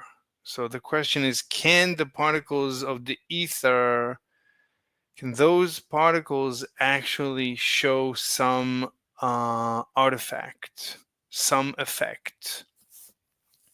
I don't know. Now, the hypergraph is the hypergraph. The hypergraph assumes discreteness, and so does the ether. So there might be an overlap. I don't know. Good afternoon, and welcome to another... This guy's an idiot. He kept pushing. Oh, it's so important to have the SLS because we can't just have SpaceX because that would be a monopoly. And monopolies are just the worst thing since the beginning of the universe. Everybody knows monopolies are terrible. So let's throw money down the drain of Boeing so that we have 2 carriers to the resupply missions. And then we all know how that ended. So he's an idiot. Angry bulletin here on the angry astronaut, still struggling to get over the... But he's a good friend. He's mostly okay. It's cold at the moment, so my voice is probably going to sound a bit off, a bit froggy. And for some reason, he moved to Britain. He just moved to England to cover the English space program instead of moving to Texas to cover SpaceX. Really weird. Apologize for that, but he could have moved to Texas and just covered SpaceX around the clock. That would have been so amazing. To talk about these recent developments. Instead, he moved to England to cover the English space program because we all were all so excited about the English space program. Really bizarre. So many amazing things have been happening over the course of the last 24 hours. The fact that Saxavord managed to grab yet another customer, a customer that was supposed to be competing with them actually, and a customer that's going to be introducing mid-size rockets instead of all of these micro launchers that Europe has been talking about all this time. Looks like that there's going to be a significant upgrade in Saxavord in terms of the types of rockets we can expect to see up there. All very exciting. If you haven't seen that, well, all that's going to be linked at the end of this video. But of course, what everybody's talking about is Jared Isaacman being nominated for NASA Administrator. This came, I think, as a great surprise to quite a number of people, although in retrospect, it really shouldn't be that huge of a surprise because he is a pretty good choice and somebody that's been in the public eye a lot lately, has quite the private astronaut, somebody that hasn't just been going up into suborbital space for a few minutes in order to get their 15 minutes of fame. This is somebody who spent days and days in orbit, actually carrying out a number of relevant scientific experiments while he's been up there. So yeah, in my opinion, a good selection. Also somebody who's known for being a humanitarian, somebody who has been really making it his life goal to try to do something about cancer, especially cancer in younger people with his crusade for St. Jude. He's raised many, many millions of dollars for that charity. So definitely an individual who has a good reputation in society at large. So just a good selection overall. But there's a big question, obviously, that comes with this nomination. Obviously, Jared and Elon are very close. They are closer than most people when it comes to their relationship, not only publicly, but also. Yeah, it's so bad that Elon and Jared are close. I mean, that's just the worst thing since the beginning of time. It's terrible. Why is it terrible? Oh, it's terrible. I think, as friends as well. Elon has done a lot for Jared. Obviously, he's made it possible for him to travel to space, and sure, Jared may have paid a lot of money to do that, but at the same time, Elon contributed many millions of dollars to St. Jude in the process also, and I don't think that Elon actually realized too much of a profit out of the 2 times that Jared actually went to space. So that being the case, I think we can expect that NASA is going to be choosing, quote unquote, to go with SpaceX for a great number of applications here in the future, and the most obvious one is to simply transition away from SLS and over to Starship, something that I have actually advocated for many years, especially in the early days on my channel, when SLS still had not yet gone to the moon, when there were real alternatives out there for getting Orion to the moon that didn't require the use of this ridiculously expensive. Why do we need to go to the moon? Oh, we need to go to the moon. Yeah, but why? Oh, we need to go to the moon. What we need? China's going, so we need to also go. We need to go. Expendable, wasteful rocket, something I talked about quite a bit in 2020 when Jim Bridenstine talked about options, alternatives to SLS, for example, launching Orion with Falcon Heavy, or launching Orion with another medium lift rocket, perhaps a Delta IV. Why do we need Orion? Why do we need to go to the moon? Why do we need to have NASA? Why do we need to have a space program? Heavy, something like that, docking it with a Centaur upper stage and using that to get it to the moon. He actually openly discussed these possibilities, but decided that SLS was the way to go. Here we are, 4 years later, and only now are we looking at getting rid of SLS. And I've already made a video about this and talked about why, after 4 years, it would really put not only Artemis, but our prospects for returning to the moon before the Chinese managed to get there in serious. The Chinese are going, so we need to go. Jeopardy if we shut SLS down at this point. But also, I think it's important for Jared Isaacman and for his legacy to decide exactly what sort of administrator he's going to be. Is he going to be his own man? Is he going to create his own legacy as the administrator who got us to the moon? Or is his legacy... Why do we need to go to the moon? He going to be as an Elon Musk puppet who lost us the moon? And although a great many people are going to vehemently disagree... Elon Musk puppet. Oh my God, this guy is incorrigible. With me in terms of Jared Isaacman losing us the moon if he does decide to go with an exclusively SpaceX solution to get. What do you mean losing us the moon? Why do we need to go to the moon? To the moon, but I'm going to explain in the course of this video why, as Mr. Isaacman comes up against Congress and up against American politics, that if he does indeed decide to shut down this wasteful project that creates so many jobs in so many crucial states, if he shuts this down, throws all those people out of work, and creates many, many enemies in the process, it's not only going to put his tenure as administrator in jeopardy, but everything he tries to accomplish in the next 4 years. This guy... He's gonna make enemies. That's the consideration. So being an Elon puppet is terrible, but surrendering to pressures, to political pressures, that's not being a puppet. Why do I need to pay for somebody's job? Why does somebody pay me for my job? What is this nonsense? Could very well get reversed the moment Trump leaves office.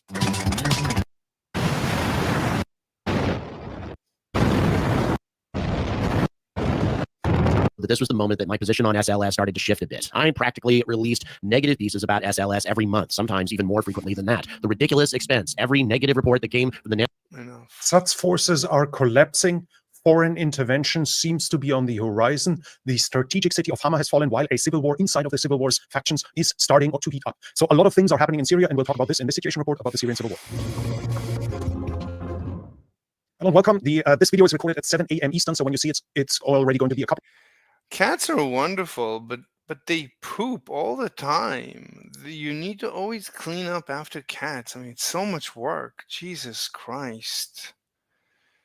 I mean, if you can teach an animal to go to the bathroom, that's fine. But even that's disgusting. Who wants to hear a cat pooping? Jesus. Couple of hours old, in case some recent events are not mentioned. This just for your understanding. Currently, it seems the civil war in itself, factions of it, have started engaging. Where is this? What is this map? Is this the sea? Is this the Mediterranean? Like, he's not explaining. Syria. Is this Syria? Is this... Where is Syria? Everything is Syria? What is Syria? Well, what's going on here? Salah... Tortoise? No, what? He's not explaining. I don't know. There's a tank here. What country is this? I don't know what country is this. No explanation. Israel, Palestine, USA, Ukraine. I guess these are different maps. I don't know.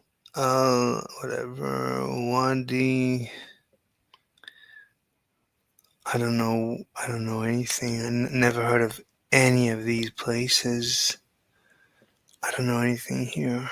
Each other. The Syrian National Army, which is pro-Turkish. I already talked about the different factions in a video. I'm going to link you up here. This SNA is now decisive.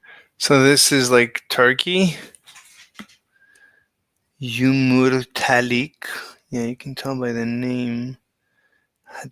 This is Turkey. So maybe this is Syria. I don't know. Actively engaging the SDF, the Syrian Democratic Forces that are dominated by the Kurds. They seem to mostly ignore the Syrian Arab Army, that's Assad's forces. This has led to conflicts between HTS, Hayat Tahrir al-Sham, the Islamist group that is... Okay.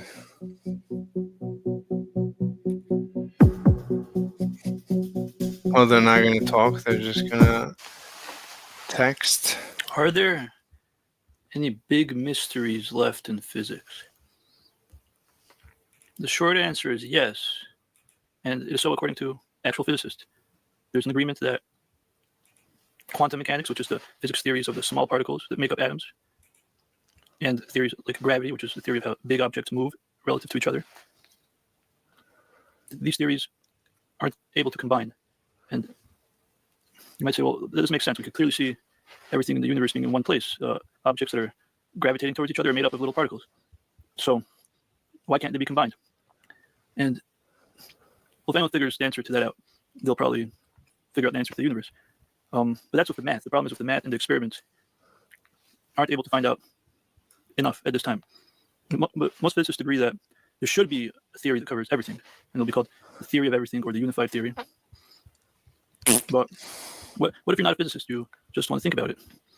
A lot of people are turned off from doing this because they think that like physicists are more on it, and it's hard to understand anything they're doing if you're not trained in the physics and the math. And it's true to some extent because physics is very precise and making very complicated measurements.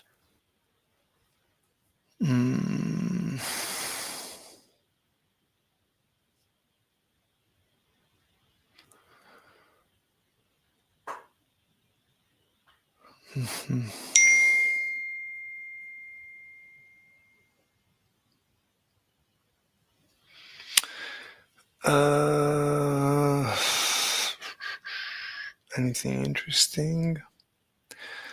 All right. So I don't know if we should. I think we should start writing, but I need to pick a paper. So John Anthony, where is he? Of the man suspected in the killing of United Healthcare CEO Brian Thompson. New York police have not said where these pictures were taken, but say he stopped at a Starbucks before going to shoot Thompson on a Manhattan street. Thanks for joining us for 9 News at Noon. I'm Lawrence Gafidi.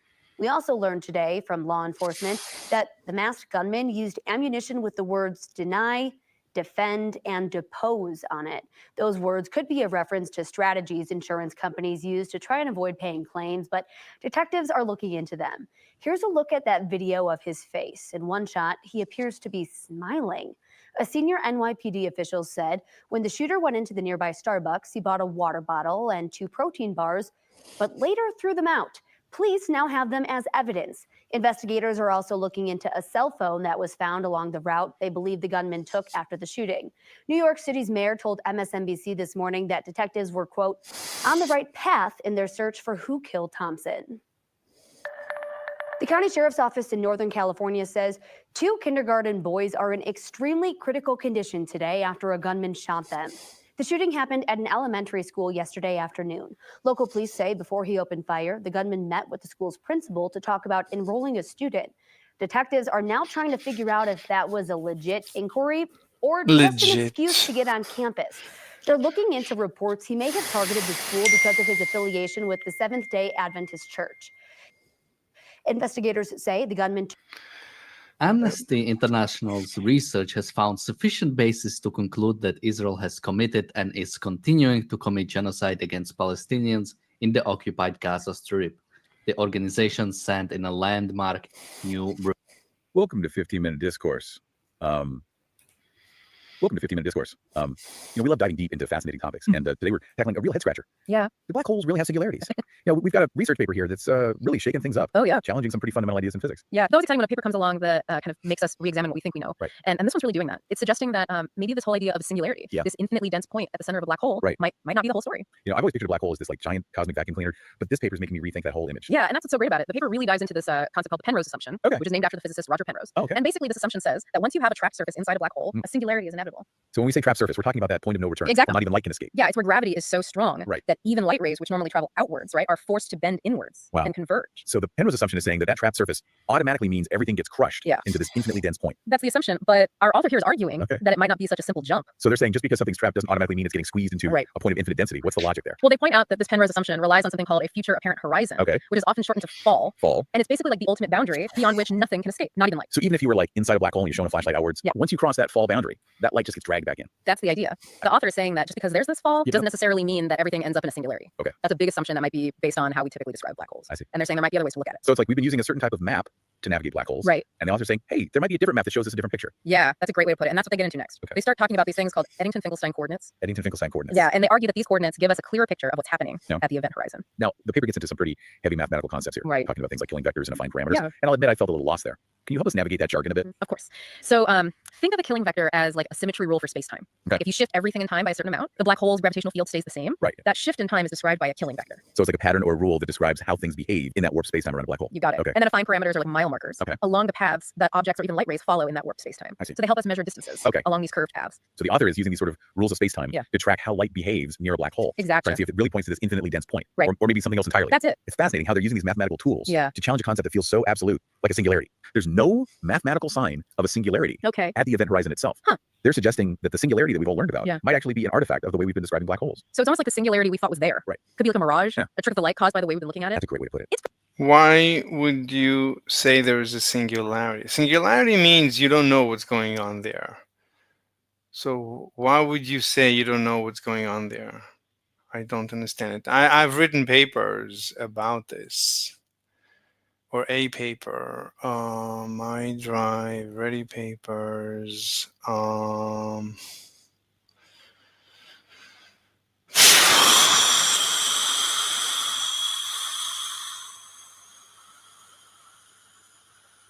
Create. I can't read the full title. This is so inconvenient. Black hole formation analysis using, So if you look at this paper, so here I discuss the formation of a black hole. At the center of a black hole is a neutron. I start from a neutron star. So at the center of the star is a neutron. Inside the neutron are 3 quarks in a gluon field. And then I squeeze this neutron until it becomes a black hole. This is now an event horizon, I think. Right? Anyway, so there's no, at this point, it's a black hole, and there's no singularity. It's just a neutron. Inside here is just a neutron. Axis. I should be using different colors. This is all the same color. That's not good. So what I'm saying is, why is the velocity of the ether or the curvature of space-time? So the curvature from the center goes out of I don't remember. Whatever, it doesn't matter. The point is that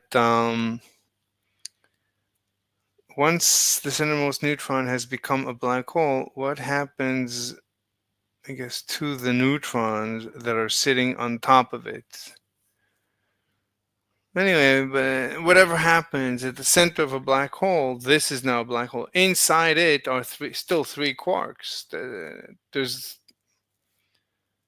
This is the center of a black hole, at least for one instant. And then later there's some more changes, things get shifted around. It doesn't matter. There's no reason to think of a singularity. The singularity is nonsense. Penrose, I don't like Penrose. I never liked him.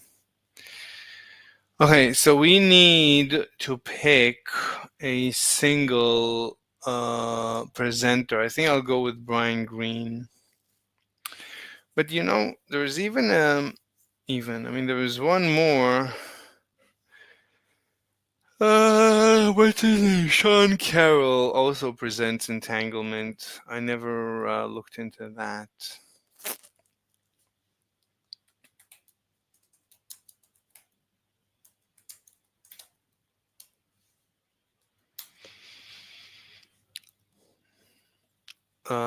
Entanglement.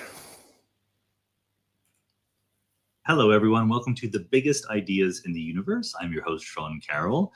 And today, well, we're going to talk about a continuation of what happened in the last video. In the last video, our big idea was quantum mechanics. But as I said in that video, I wasn't going to do the whole story. But for one thing, quantum mechanics is too big to have just one video. But for another thing, quantum mechanics very naturally falls into the sort of down and dirty, let's put it to work and use it kind of stuff that is 99% of what business actually worry about. How we teach quantum mechanics in our textbooks to our students, how we put it to use in our everyday life doing calculations, and then the deeper questions about it. And this is roughly the division, not exactly, but roughly the division that I'm using in these two videos. So the previous one, quantum mechanics, was on what you learn in the textbooks, and as a, let's say, second year sophomore physics major. Today, we're going to talk about entanglement. Now, entanglement is, of course, a basic feature of quantum mechanics. You don't need to be fancy or philosophical to get into entanglement. It's right there, front and center. And yet, when we teach our students quantum mechanics, we more or less ignore it. I taught a class at Caltech a couple years ago. It was the last quarter. Caltech has 3 quarters, 3 terms during the academic year. So it's the last term of a 3-term sequence on quantum mechanics for third-year undergraduates. And I just did nothing but entanglement because they'd basically not been exposed to it. They got like some of the very, very, very basics. But it's a subject within quantum mechanics that is largely ignored, or at least underemphasized. This is one of the big motivations I have. I think I told many of you that I'm currently working on an undergraduate quantum textbook myself, because I think that most current quantum textbooks do not take entanglement seriously enough. Now, this will lead us very naturally into deep questions in the interpretation of quantum mechanics. And so it's a sort of very natural umbrella topic. As usual in these videos, I'm using my big idea to talk about many little sub-ideas. So the talk that we're going to have about the foundations of quantum mechanics is here in this video on entanglement. Let me first try to explain where entanglement comes from, because remember Schrödinger came up with this idea that we talk about quantum systems in terms of a wave function, psi of x and t, the wave function. And you might very well think, well, what is the difference really, or why is there any difference between Schrödinger's wave function and an ordinary classical field, right? If you have electromagnetism, you have the electric field, which is a function of x and t. You have the magnetic field, which is a function of x and t. So it looks to me like the wave function is a similar kind of beast. It's something that takes on a value at every point in space-time. Let me erase this because we're talking about electromagnetism. So the difference is that this particular version of the wave function of the quantum state looks like a field, but only because it's only applicable to when there's one particle. So this is the wave function of one particle at a time. As soon as your quantum system becomes any more complicated than one particle, the quantum state no longer looks like a field. And the reason why is because of entanglement. You don't need to go in order here, so let me skip ahead to the answer. The answer is that when you have multiple particles or multiple degrees of freedom more generally, you don't have a wave for each one of them. There's only one wave that depends on the whole thing. You have the wave function of the universe, as Stephen Hawking liked to call it. I believe that the idea of the wave function of the universe was first coined by none other than Hugh Everett, who was the inventor of many worlds interpretation of quantum mechanics. At least he called it that. Maybe he got it from John Wheeler, who was his advisor. So if you have just, let's say, n particles, okay, let's imagine the universe has n particles in it, and forget about spins and fields and all those complications. Let's just imagine n particles. The wave function of those n particles is going to be psi of the location of particle 1, the location of particle 2, the location of particle 3, etc., up to the location of particle n, and of course, what time it is. Okay. So this is very different. So this is not what you might guess, that you have psi for particle 1 as a function of where it can be, psi of particle 2 for where it can be, etc. So this is not what you get in quantum mechanics. There's only one wave function for everything. And you can interpret this as saying, well, how do we interpret the regular wave function? For each x, for each location the particle can be in, there's a number, a complex number, psi of x, and we square that number, take the real part squared plus the imaginary part squared. That is the probability of observing the particle in that particular location. So when we have this big thing, the wave function of the universe, you separately give me the possible places that every single particle can be in. Particle 1 is here, particle 2 is over there, particle 3 is over here, okay? And for every collection of all the places they could be, you can square that number. There's a complex number called the wave function. The amplitude is sometimes used equivalently. There's an amplitude associated with that particular configuration. You square it, and that's the probability that were you to look at every particle all at once, that's where you would see that. So this is a different thing than just a field living on space or space-time, okay? The wave function. I don't understand this. Maybe I need to watch the previous video, but I don't see how this is entanglement. This is like, certainly this is not Bell's theorem, so I don't know what he's talking about, but this is putting me to sleep. Like, I need to sleep right now so much. Is not a function of space-time when you have more than one particle. It's a function of the configuration space of all the possible particles in space-time, or all the fields, or what have you. Okay, that was jumping ahead. That was the answer to where we're going to go. Why? How do we know this? What gave us this particular idea? That's a good question. So imagine that you have 2 particles coming in. So let's say you have particle 1. It's coming in, it's moving in some direction, and you have particle 2, they're going to collide, okay? Now, you should imagine that, of course, these particles are little waves, and they have little packets that are more or less localized in space, so that there's a good approximation in which we can talk about the 2 particles colliding, okay? So we do this all the time when we talk about quantum mechanics. We hop back and forth between the reality that we know is quantum and wave functions, and the language that we use, which is particles and trajectories and stuff like that. As long as we're in a regime where that kind of approximation is valid, that's a perfectly legitimate thing for us to do. Now, what's going to happen is these particles are going to collide, they're going to interact, and they're going to go off at some angle, right? So they're going to collide, and they're going to scatter, so particle 2 goes off this way, maybe particle 1 goes off this way, for example, okay? And if they were fields, if these were like two wave packets in the electromagnetic field, they would just do exactly that. The waves would come in, they would scatter. Because they're waves, not particles, they would not go in definite trajectories out in different directions. They would scatter in some wide pattern, okay? But it would still make perfect sense from that field perspective. They would have gone from being localized to being all smushy and going out in all different directions. But quantum mechanics kind of changes things because we know that these are waves. It makes perfect sense to imagine that as the waves come in, they sort of interfere and bang into each other and go out in some smushy spherical disturbance going on in all different directions. But when we observe them, that's not what we see. Quantum mechanics says we see a particle with a particular location, a particular trajectory, okay? It's the combination of those two facts that the wave function moves out in a spherical pattern, but when we observe it, we see the particle moving at a certain place at a certain velocity. That's what makes this entanglement stuff happen. So what you might imagine doing from this picture, you might imagine trying to predict the probability that you get particle 1 detected. Let's imagine you have some detector out here looking for particle 1, some detector out here looking for particle 2, and you can detect the two particles. You can figure out what angle they moved at. There's some angle theta at which the particle scattered. Okay, a typical thing that a particle physicist might want to do. But you don't need to detect them both at the same time. Let's say you detect particle 1 first. So you have a little detector here, and it notes that right here is where particle 1 hit. But from the wave function, you might have implied that it could have hit there, it could have hit there, it could have hit anywhere. There's a different probability for it going in different places. Okay. When you notice that particle 1 hits there, you can also measure particle 2 hitting somewhere. And what you will find is that you can predict where particle 1 will be observed by using conservation of momentum. So this particle 1, little wave packet that was almost So particle. entanglement just means interaction. Once two particles interact, you can predict the measurement of one from the other. Like is associated with a trajectory that has a certain momentum, it's moving at a certain velocity, and the particle has a certain mass. Just like a pair of shoes. If you can predict the measurement of the other pair of the shoes by measuring one of the pairs of the shoes. Likewise, particle 2. One of the pair. Does. There's a total momentum of the two particles coming in that is conserved as the two particles go out. Okay. What that means is that when you observe particle 1, after the collision, let me say it this way, after the collision, you don't know what you're going to observe for the momentum of particle 1 or particle 2. But if you measure particle 1, figure out what its momentum was, figure out what direction it moved in, then if you want momentum to be conserved, it suddenly has to be the case that you know the direction in which particle 2 is moving, right? Because you know what the momentum particle 1 was now, and you know what the initial momentum were, so you can figure out where particle 2 is going. So somehow, the fact that you measured particle 1 tells you what the momentum of particle 2 is, whether or not you measured it. That's entanglement. So in this case, we motivated it by the combination of particles or wave functions, and you predict their probabilities, plus we want momentum to be conserved. Now, maybe one of those principles was not true, so really entanglement is just a fact about the world. We're not deriving it axiomatically from some set of postulates. It is a fact about the world, but you can motivate it by saying that if you want quantum mechanics as we teach it in textbooks to be correct, and you want momentum to be more or less conserved when we do these scattering experiments, then there has to be some entanglement between the particles. And the entanglement just means that when we do that, quantum states are not functions. If you think about quantum state as assigning an amplitude, which you then square. Actually, let me be more clear about this, actually, because I'm using a little bit of vocabulary here that you don't know. So psi for one single particle, x, at t, this whole thing, that whole function is called the wave function, okay, or the quantum state. But a particular value, if we fix x, the vector x, the three-dimensional location in space, to be some value, let's call it x star, okay, then the wave function has a value, x, psi of x star, of t. This is a complex number, right? There's a particular complex number. It's not a function because we fixed the value x. There's one particular complex number for each x, and I told you what x is. So the wave function now tells me what the complex number is. Not very good representation of the number sign, and that is called the amplitude. The amplitude associated with the particle being at location x. Okay, so the wave function is the collection of all the different amplitudes for all the different possible things you can observe. Good. So entanglement is just a statement that wave functions, quantum states more generally, associate amplitudes with the entire configuration of a system, not individually part by part. So in other words, when you have two particles, you do not have an amplitude for one particle to be here and a separate amplitude for the other particle to be there. You tell me where both particles could be, every single possible combination, and you assign an amplitude to each one of those. And entanglement is the fact that if you learn something by observing one of the system particles, one of the particles or subsystems involved, that can be related to the other ones. So let me give you a simpler example of this. We often actually look at this in terms of spins. So the spin of a particle is something you can observe for something like an electron. The spin of an electron is either up or down. So for an electron, we say that if you measure. No, it's not. The spin is anywhere, but the measurement of the spin, I don't know why they keep making this mistake. The measurement relative to the equipment, relative to the apparatus is up or down. Electron here, and this little axis, it's rotating this way. We measure the spin along the vertical axis, which is usually the z-axis. We usually draw axes this way, x, y, z. And it's conventional, don't ask me why, that we measure spin along the z-axis, but we're allowed to measure along the axis we want. So we measure it, and we get either that it is up, which means that if you put your thumb in the plus z direction, the right-hand rule applies, so the particle is spinning in the same direction your fingers, your right hand would turn around that. Or it can be down, which is just a fancy way of saying that the left-hand rule would work, or that you put your thumb down and the right-hand rule would work, okay? And again, this is at this level of analysis that we're giving you right here, this is just a fact. Unlike position of an electron or something like that, where there's a continuous infinity of possible values the position can take, there's any single location in space it could be at, spin is either up or down. So you can define a qubit, a quantum mechanical bit, which is some number, call it alpha, times spin up, which let's draw it this way, little arrow going up, plus beta spin down. So alpha and beta are the two different amplitudes associated with observing the spin up or observing the spin down. And there's a condition that if you take alpha squared, that's the probability of observing spin up. And if you add that to beta squared, which is the probability of observing spin down, they'd better add up to 1, right? Because the total probability of observing something is equal to 1. There you go. That's all you need to know about qubits and spin. Very, very good. The reason why we do this is because now we can combine two different systems. So you have two spins, And now you have 4 different possible basis states, as we call them. We talk about these two things, these two possibilities, spin up or spin down. We call these basis states. These are the states that you would observe the particles to be in if what you choose to measure was spin along the z direction. Again, you're allowed to measure spin along whatever direction you want. You get different answers. But if you measure along the z direction, there are 2 different answers you could get. These are 2 basis states the system could be in. These are the answers. These are not the spins. The spin is arbitrary. In a spherical coordinate, it could be in any direction. So for 2 spins, there are 4 basis states. Namely, if you take spin 1, call this particle 1, and spin 2, particle 2, they could both be up. That's one possibility. Spin 1 could be up and spin 2 could be down. Spin 1 could be down and spin 2 could be up. Or, squeezing things over here, let me see if I can do this. Good, look at that. They could both be down. That's the other possibility. Okay.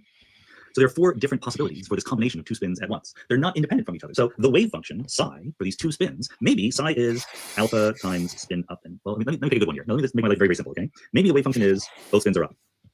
That's a perfectly allowed wave function. There you go.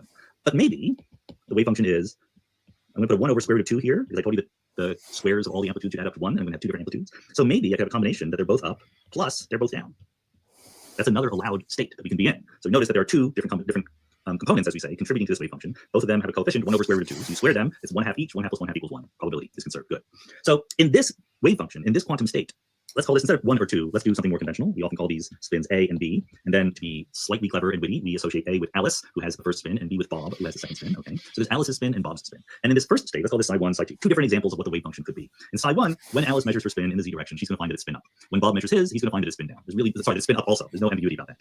For psi 2, if that's the configuration that both spins are in, then if Alice measures hers, here's Alice's spin, here and here.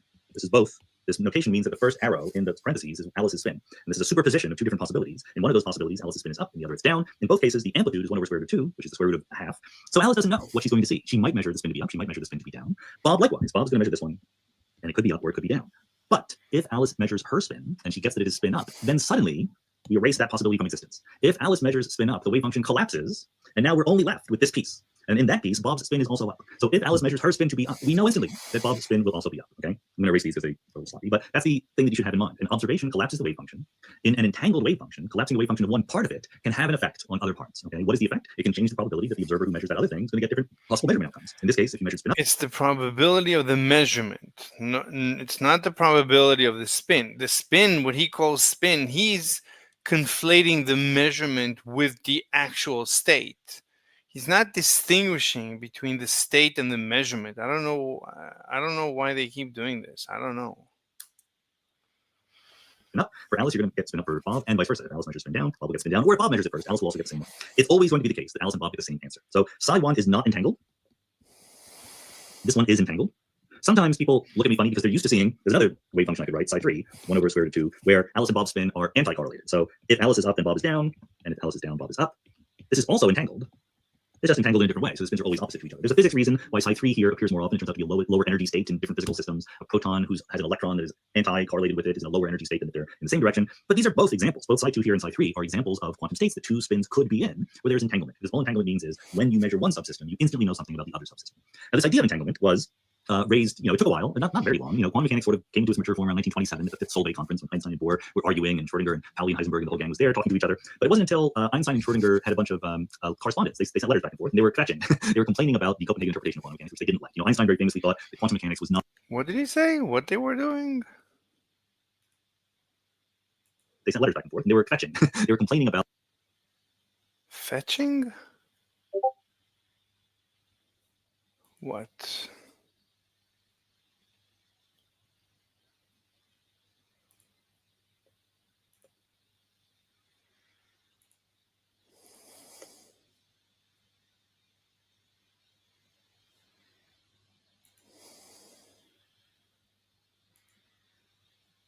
Hi, Joe Wasabi. This is Eggman's alt. Hey.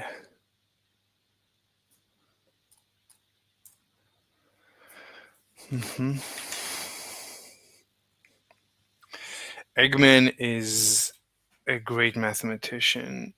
Last stream was epic. Soft last stream was epic? What do you mean soft? How does he know soft? I don't get it. My stream with Soph was epic.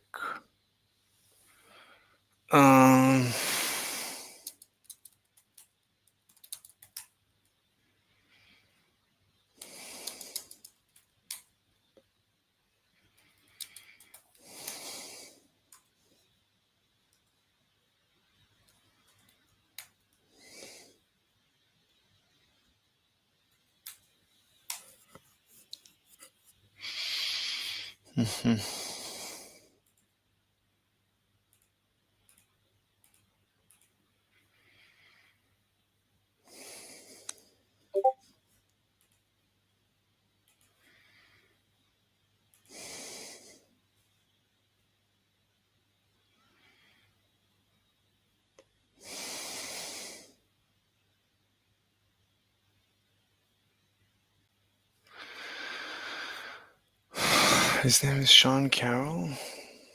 Who are these gay guys? Sean Carroll. What's his religion?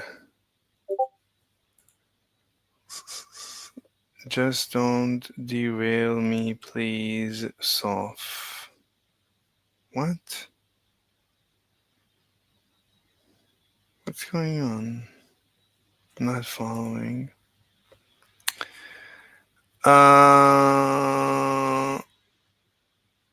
Sean Carroll. I think he grew up Catholic.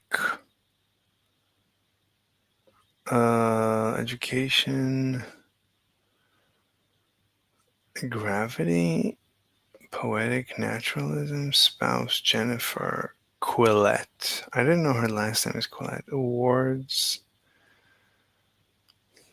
Physics, cosmology, physics. They don't mention that he's a philosopher.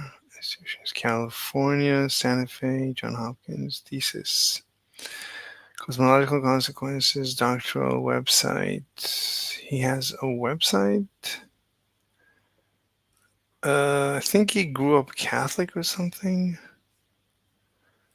American, let me see. No.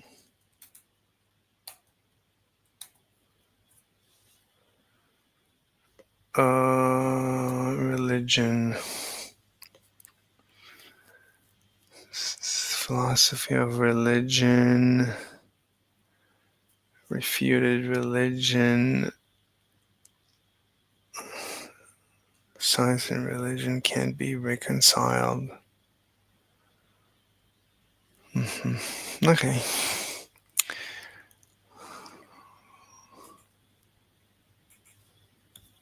About the Copenhagen interpretation of quantum mechanics, which they didn't like. Einstein very famously thought that quantum mechanics was not the final answer. He understood quantum mechanics as well as anyone. He was not against it. He thought it was a stepping stone to something more profound, something deeper, and he was advocating that people look for that deeper thing. They didn't listen to him. So his most famous argument was the 1935 EPR paper. Einstein, Podolsky, Rosen.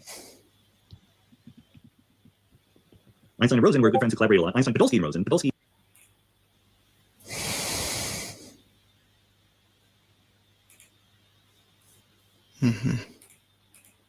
Was a younger guy, and the rumor is, well, I don't know if it's a rumor, but what I read was, Podolsky, when EPR wrote their paper, Podolsky leaked it to the New York Times. And the New York Times had like a front page story about this paper in theoretical physics, and Einstein was furious. He was furious both at the New York Times and at Podolsky. In fact, what I read is that he never talked to Podolsky again. So don't blab about your work with your famous advisor to the New York Times. You could get in trouble. Anyway, this is the EPR paper, which became very famous. And it's a little bit misunderstood sometimes because people sometimes get the idea that, again, Einstein was just catching. He just complained that he didn't like quantum mechanics. And this is the paper that introduced the concept, not the phrase, but the concept of spooky action at a distance, which goes down in infamy as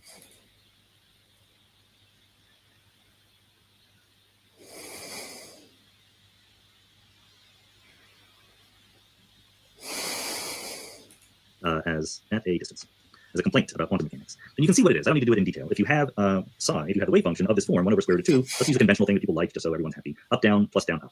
Okay? So the spins are oppositely aligned. And here's Alice on planet Earth. She's staying behind, she's going to measure her spin, but we sent Bob out to Alpha Centauri.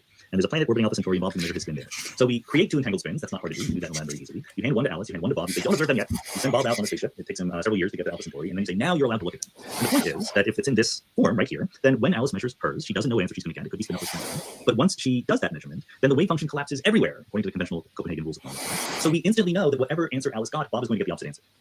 This bugged Einstein. It's true. You can't really argue about that because Einstein had invented special relativity. He invented the rules that you're not allowed to move faster than the speed of light. It's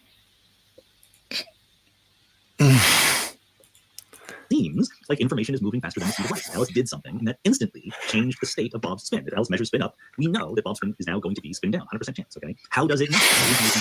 Because as we talked about, in the space-time video, if you have two events that are separated outside their light cones, space-light separation, you can't even say universally which one happens first, right? So in someone's perspective, Alice measures hers and then Bob measures his. But in someone else's perspective, Bob measured his first and then Alice measured hers. And so which one is it that caused the other one to collapse? And this would, as you might expect, drive Einstein crazy. Now it seems, if you think about it, that this thought experiment exploits a little bit of a loophole. It violates the spirit of special relativity, but not the letter of the law, because Bob does not get any information from Alice measuring her spin. You cannot use this kind of entanglement to actually communicate. There's literally a theorem you can derive that you can't communicate with people just by measuring entangled systems that you share with each other. Because if you think of it, Alice measures, let's say, spin up. She knows now that Bob's spin is 100% spin down by the collapse of the wave function, but Bob doesn't know that. If Bob thought that his spin was 50% up, 50% down before Alice did her measurement, that's still what he thinks. Alice could send him a message, right, saying, hey, I measured spin up, therefore you're going to measure spin down. But to send that message, he needs to send him a message using ordinary slower than light communication, or light speed communication channels. So no information is actually communicated between Alice and Bob, but somehow an influence of some sort is being communicated. And so it's not that it is straightforwardly a contradiction with special relativity, but it does seem to be, it makes us uncomfortable a little bit, okay? However, it's very important to emphasize here that it's not just making us uncomfortable. Einstein and Belsky and Rosen were smarter than that. They didn't write a paper just saying we are uncomfortable about this. They went on to make an argument, and the argument was something like the following. It's a little bit tricky, so let me try to explain it. Let me try to keep this on here so you see the basic picture. They had the following idea. So EPR said, if we could, let's say, in principle predict. They said a bunch of things. This is one thing. Actually, let me back up. They just took for granted locality. So by which the way he explains it is actually very good with the math, that he keeps using math. That really is very nice of him. It's like he's giving tuition-free education, which is incredible. Sinus, bro, duality is nonsense. There is no such thing in nature. Also, for someone who doesn't like ad hominems or however that's written, QFT is speculative. Relativity is just waves, so it matches particles being wave-like stuff.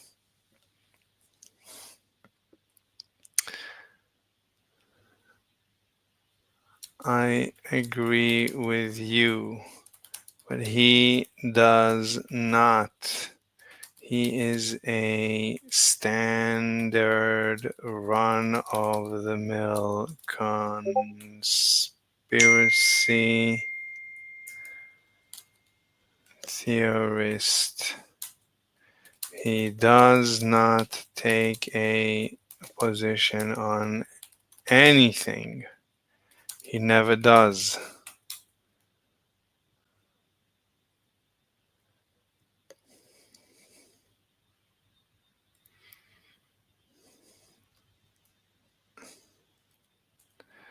No, you are not. You have actual positions. You are not just asking questions. I'm ambiguous indeed.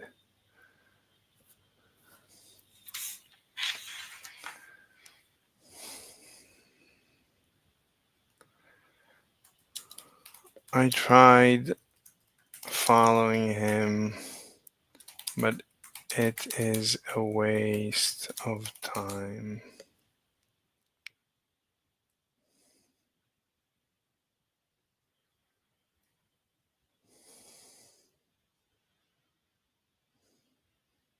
Some of my positions would be considered conspiracy theories.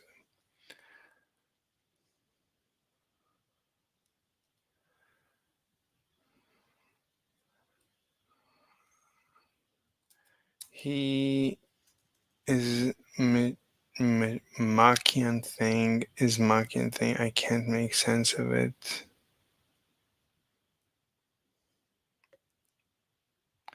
Anyway, it doesn't matter. It's a waste of time.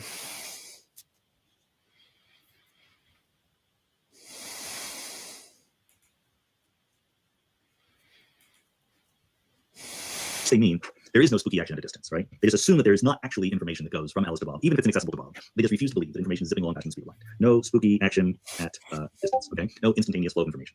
And then they also— That's good. Spooky action at a distance. SATAD. No SATAD. Wait.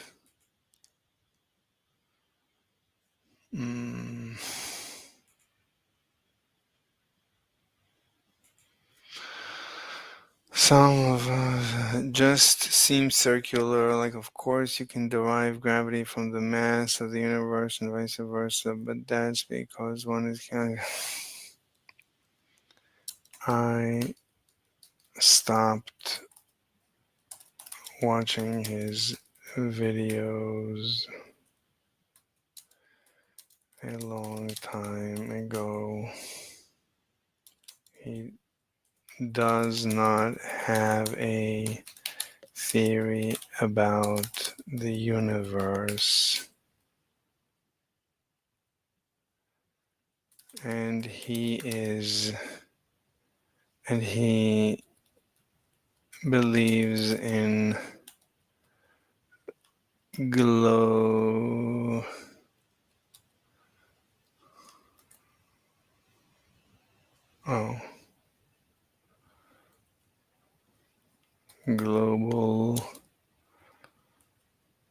warning, if you know what I mean. Wait, does he? Does he believe it? No, I don't think so. No, but he was, and he made fun of Russia about to invade Ukraine just before the invasion. He made fun of the USA defending Europe. He is a complete idiot.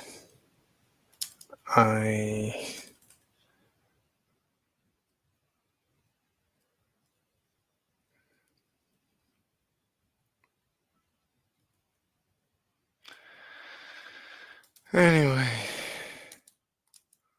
I don't like him at all.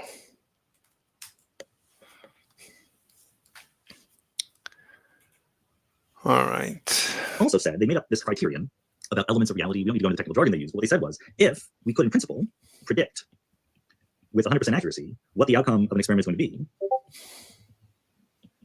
then there must be something real. It's hard to say this in words that everyone would agree with, unless you're just going to quote them exactly. But the idea is something pre-existing and real that leads to that experimental outcome. So if you didn't know that we were doing quantum mechanics and trying to say subtle things about experimental outcomes and spooky action at a distance, if someone said, you know, if I have a physical setup where I put a certain physical system into a certain state, and I guarantee that when you measure a certain property of that system, you will get the following answer with 100% certainty. And they ask you, do you think it's okay to say, okay, there's something real about that system that reflects that particular measurement outcome that you are going to get with 100% certainty? I think that most people would say, yes, that seems reasonable. Like, that's not a crazy thing to demand. So, but when they couple that with this locality thing, they say something like the following: if Alice measures the spin, the vertical direction, and gets spin up, we don't know what Alice is going to measure. They admit that, right? I'm not trying to give you a spooky way, a secret way of saying what Alice is going to get ahead of time. They say maybe Alice will get spin up, maybe spin down. But if she gets spin up, then suddenly we know with 100% certainty what Bob will get. If Alice got spin up, we know Bob will get spin down. Okay? So she could have gotten that answer according to the rules of quantum mechanics. Therefore, there could be something definite about what Bob will get. Okay? Furthermore, here's the secret: Alice could measure z spin up or down, right?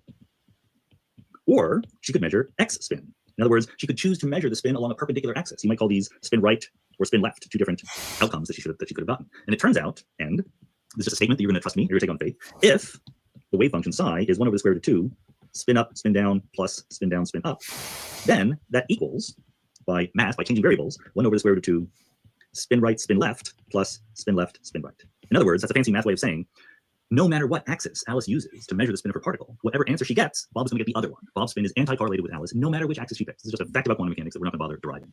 So EPR say, if Alice, this is what EPR says, I got to get it exactly right. Alice could choose to measure the spin in the z direction, and then we would know what Bob was going to get. By the way, I can reproduce this data without quantum mechanics. That's the beauty of my theory of the way I'm explaining it. I'm explaining everything completely mechanically, completely mechanistically. I don't need I was going to say I don't need any fancy math, but it's completely mechanical. Therefore, whatever she gets, there is some pre-existing fact of the matter about what Bob would get. Because no signal travels faster than the speed of light in their conception. In ordinary quantum mechanics, it does, but they don't allow that. Okay, so they say that we don't know what Alice is going to get, but she'll get something.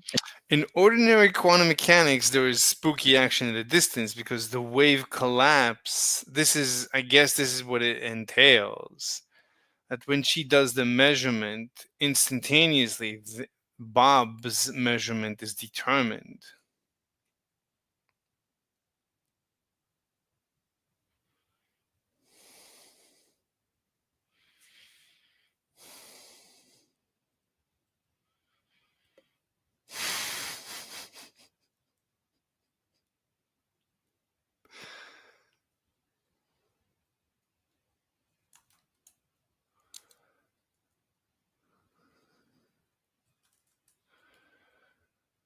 We need to talk about that.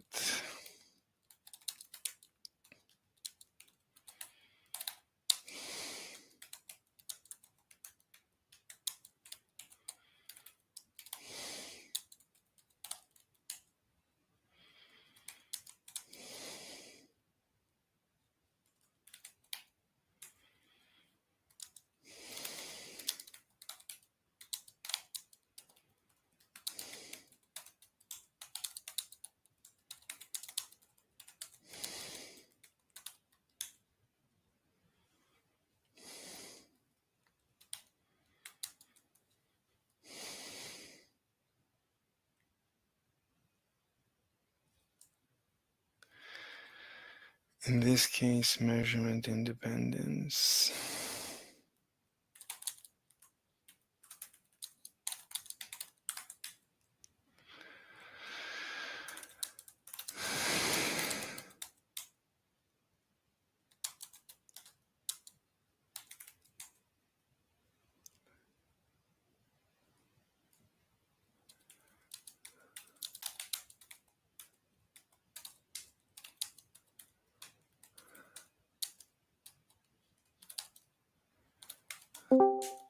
Hey. Can you hear me? There, Hey. still writing. Lighting? Oh yeah, I'm still lighting. Yeah. Writing. Yeah. Anyway, so how do you Yeah. resolve? Do you understand And then Bell's? you, What? oh, I turned on the stream too, so now it's fine. But What? I have the stream on, so I was reading you twice.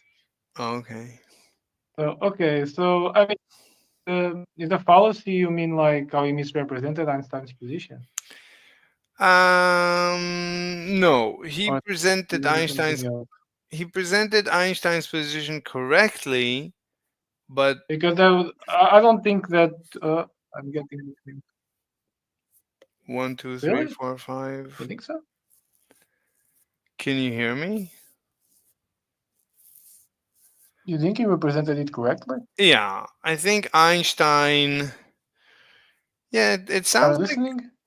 Yeah, but there seems to be a delay. I don't know why I'm there's. getting breaks. No, there's a delay. Maybe. Yeah, I'm getting breaks. I get like the other. Let's leave the server Okay, and come so back. let's Let me. see if it works. I'm gonna exit and come back. Let's wait for him to leave. He just wanna leave. Can you hear me? Okay, let's wait for him to come back. Where is he? Is he coming back? Come. Okay. Yeah, can you hear me? Can you hear me? 1, 2, 3, 1, 2, 3. Can you hear me? Mr. Chinas, can you hear me, Mr. Chinas? Okay. So what do you want to do? I need to prove. Yeah, now I heard you and for a little bit. What's the problem? Yeah, but I think it. Oh my God. Oh, your internet is faltering. Yeah, Mm. yeah, I think it's being used by other people now. Oh, I'm sorry. So yeah. But okay, it's fine. Don't But I think the fall. I think Einstein was misrepresented. Like I don't think he ever said that. It doesn't matter. It That you doesn't. needed to have those values specifically. In case it just said that there should be some hidden. There should be some hidden information. Like he never even said. He never said that it should specifically yield those mathematics that they claim that he said it should. Which you'd never do because he was a bit smarter than that. And he was very careful with his words. I don't know. I don't know. Okay, but so what's the other fallacy? No, the only fallacy is, I mean, the reason why Bell is incorrect is because Bell, the fallacy is false dichotomy. This is the false dichotomy logical fallacy. So Okay, but you have to understand one thing. Like Mm-hmm. Bell did not say that a violation of his theorem would necessarily mean a violation of causality and locality. He said that it would either be a violation of causality and locality, or it would be a proof that the measurements weren't independent from each other. Look at the side chat. You see, this is a quote from Bell. There must be a mechanism whereby the setting of one measuring device can influence the reading of another instrument, however remote. Moreover, the signal involved must propagate. Okay, then it's being dumb here. Yeah. Yeah, okay, sorry for interrupting.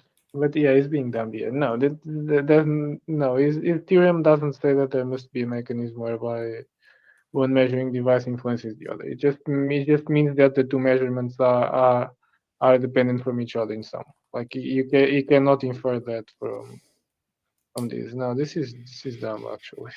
Yeah. Okay. This is. If you really, I thought this. I didn't think he had this position. If he has this position, this is stupid. Yeah, here's the link. Yeah, he said it. Yeah. So the reason why Bell is wrong, the solution to the paradox is because it's a false dichotomy.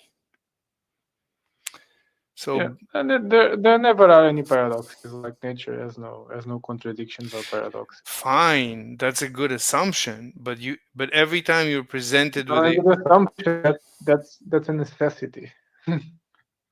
Well, it's a logical necessity. Nature cannot have contradictions, or else you can't have a universe that is functional. Because contradiction is not functional. That's simple.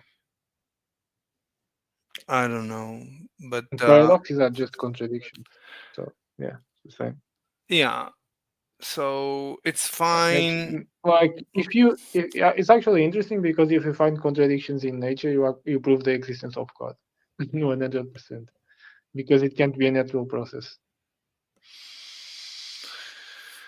Fine, whatever. I mean, at the end of the day, you have to convince people. You have to. It's not. What's the point? So fine. So you realize, you really believe Bell is an idiot. So what? I mean, you need to convince. You need to, right? You want to convince people. You want to have an argument. So that's the difficult part. Yeah. So I think I mean I agree that you cannot have a contradiction, but they also agree that you cannot have a contradiction, and they try to resolve the contradiction. Sean Carroll has the multiverse or whatever, and yeah, but like that sort of stuff, like the multiverse, like it's just not necessary to explain this. But you have to resolve the paradox. You can't just say paradoxes can exist. You have to resolve it, or you see. You've already done that. What do you mean? Like you've already done that. I did it, and then I wasn't sure, and I thought about it, and I rethought it, and and I think today. You're still thinking about it? No, that's it. I'm done. Yeah? That's it.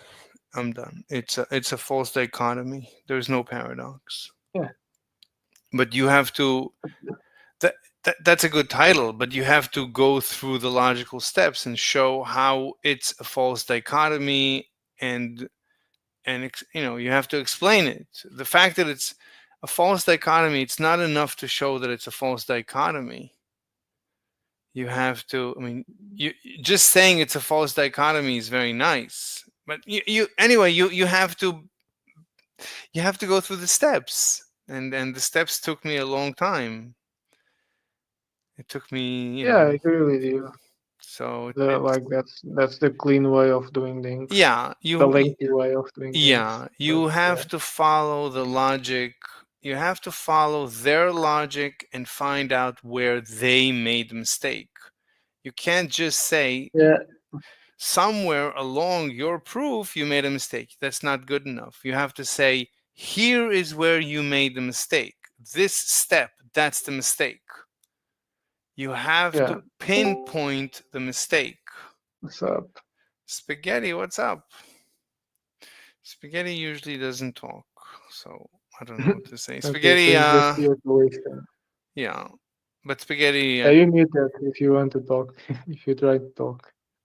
Yeah. He's on. He knows. I would never mute Spaghetti. He never talks. But Spaghetti knows physics very well. Spaghetti is like very good at physics. He's just imposing his presence. I mean, he's welcome to say asserting his dominance here.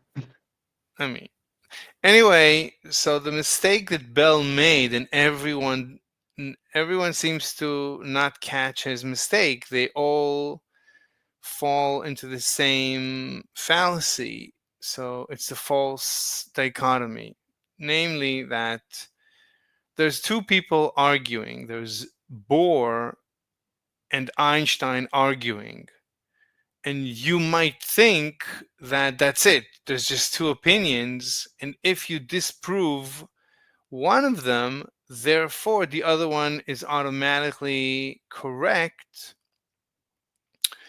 And that's it. That's the false dichotomy. So Bohr said quantum mechanics is correct, and quantum mechanics says that the two particles are entangled and their wave function is entangled, and when Alice makes the measurement, it causes the wave function to collapse, but there is one wave function for both particles, so instantaneously across the universe, the other particle, Bob's particle, wave function collapses, and that's why there is correlation. That's Bohr's position. Einstein said no, hidden variables, and Bell proved, well, if you say hidden variables, then you get a contradiction with quantum mechanics, and quantum mechanics agrees with the data. Therefore, Einstein is wrong, so there's no hidden variables. Therefore, Bohr is correct, and superposition is real because it's all based on superposition. So superposition is real. Particles don't have a state until they are measured. The moon is not there until you observe it. The universe is not there until you observe it. And that's Bell's conclusion. But that's a false dichotomy. Yeah, I mean, the problem is like Einstein said there were hidden variables. He never talked about the structure of it. It doesn't matter. It actually matters because the mathematics of his hidden variables can definitely correspond to the mathematics that they found. But if you follow Einstein's hidden variables assumption, you can only get a maximal correlation that is not as strong as quantum mechanics. So they say. No, you can still get it. You can still get the maximum for quantum mechanics. How? Isn't the maximum for quantum mechanics like what was the maximum for quantum mechanics? Is it I think it's like 2 square root of 2 or not or something like that. Is it something like this? Yeah, that's what I heard. Yeah, it's 2 square root of 2. You can get that from like if you measure it in terms of powers, like in terms of like powers of 2 with like you already know like when you to get that smooth curve with the square of the sign, and if you get a series of angles that I don't remember. I think the angles are like But how, one is the where is the mistake? Where are they? Where did Bell make the mistake? What is Bell's mistake? Bell's mistake is what you said. Is like I mean honestly, Bell's mistake is thinking that you can't get the same mathematics from hidden variables, which you can. What do you mean? Well, what do I mean? I don't know. I mean what I said. Okay, it sounds right, but continue talking. I'm listening. The continuation of this is actually making the mathematics. So no, you don't have to make the math. What do you mean make the not actually mathematics? that difficult. What's Bell's mistake? Why? What's Einstein's mistake? Like you get square root over 2, and then you get plus square root over 2 plus square root over 2 minus square root over 2. That's basically what you get. You can have that configuration, and yes, it's gonna be more than 2. So I don't know what you're talking about with the square root of 2. But yeah, I'm looking at Bell's formula. You can get those values there. Nothing special. How? So what's the mistake? What's the mistake? What's the mistake that Bell made? What's the mistake? What's the logical fallacy? I mean, the mistake. Okay, you're saying it's a false dichotomy. Like there can be another explanation, right? Rather than those two. Well, that's one mistake he made. What's the mistake? Thinking that there are more. There's more than one. What's the and one is enough. You don't need more than one. What? Just to explain Okay, to me. I've already said one. So no, but I didn't understand. No, I did not. I did not understand. So slow down. One is assuming that given a measure, given a evaluation of measurement independence, that the mathematics can't be. I don't know what that means. Like he has a theorem, right? He has like a formula. I don't know what that means. What do you mean he has a formula? Has a formula, a mathematical formula that tests for independence. That's exactly what the formula does. This mathematical formula tests if there's some kind of dependency between measurements. If they're independent, the formula should be always smaller than 2. But if they're dependent, the formula shouldn't. There's no reason for the formula to be greater than 2. The problem is it seems to think that that this isn't just the measurements not being dependent from each other. This isn't just the measurements being dependent from each other in some way because you're measuring similar things, but that have interacted with each other, and therefore you cannot assume you're measuring them independently. And this seems to assume that it has something to do with the measuring device or with the structure of the universe or something like that. So yeah. I mean, I think it just jumps to an explanation that doesn't make much sense. That's it.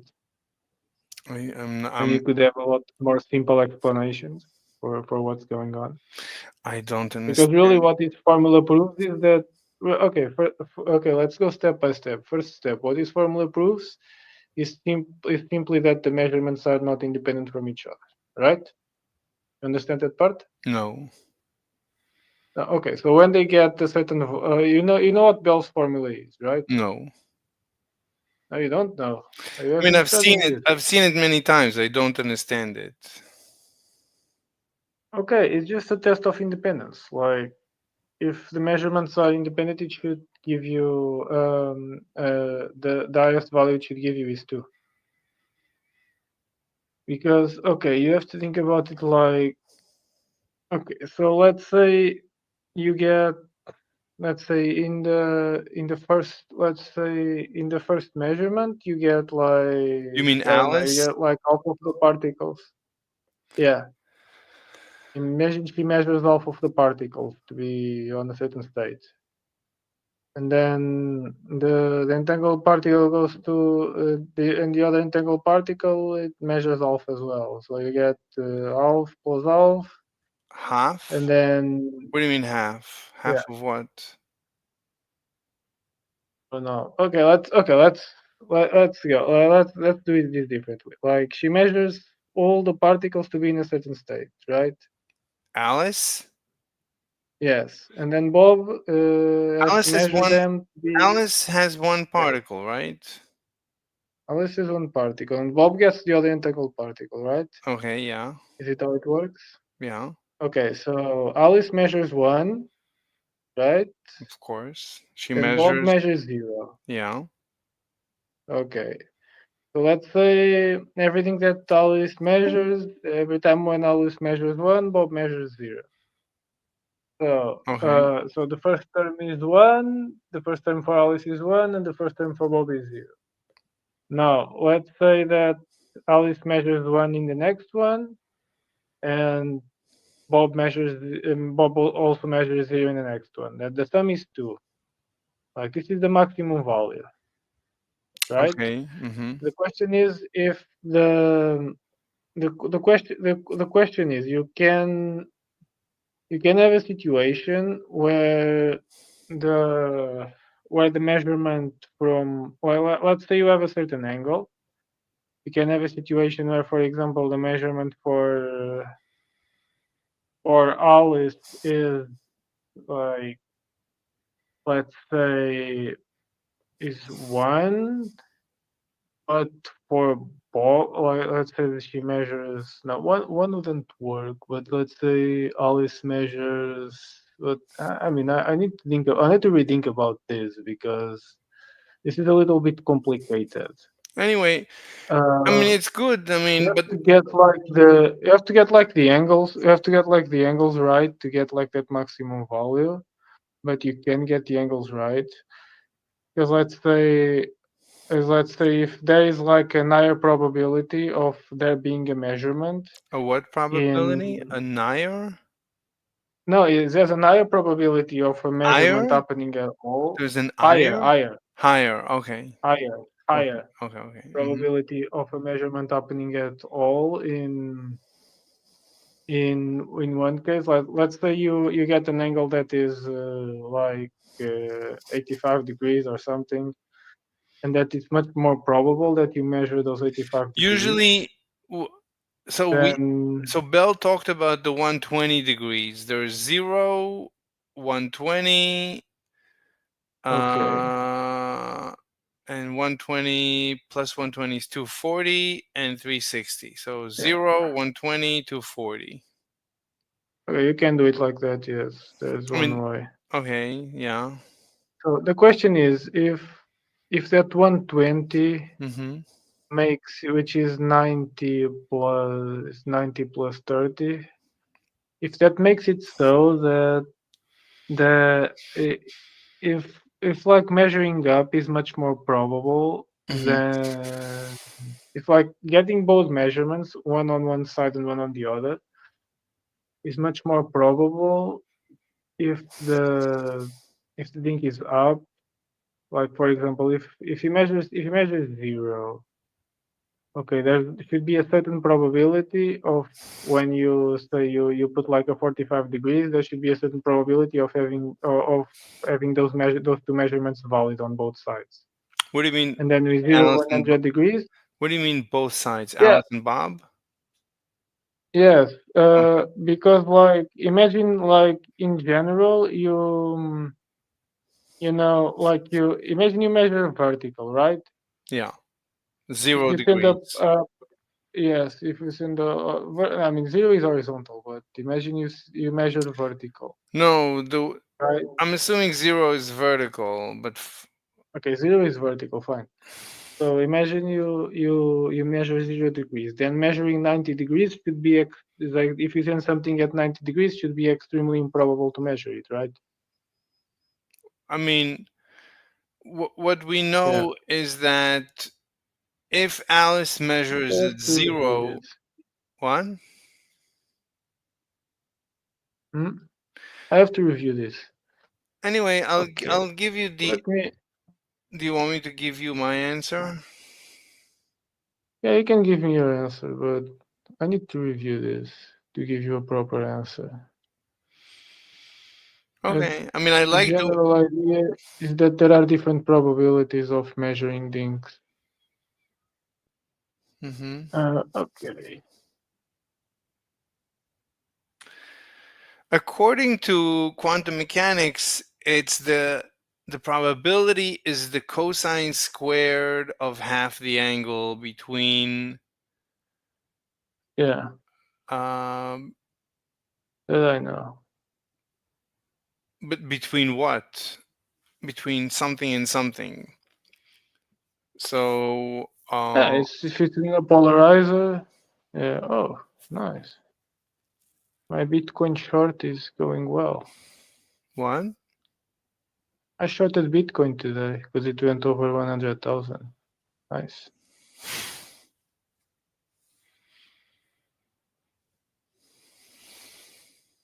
I shorted Bitcoin today. I didn't check until now.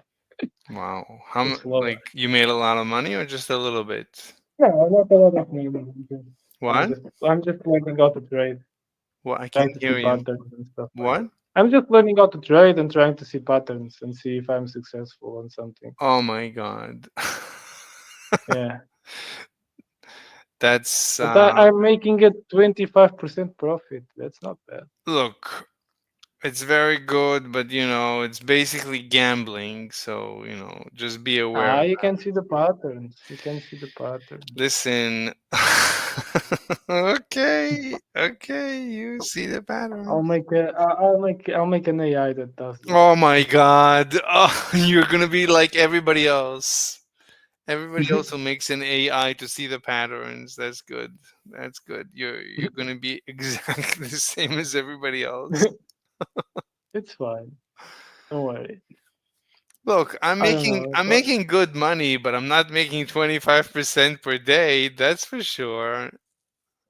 I mean, it's like 25% of you never bet more than 1% of your wallet.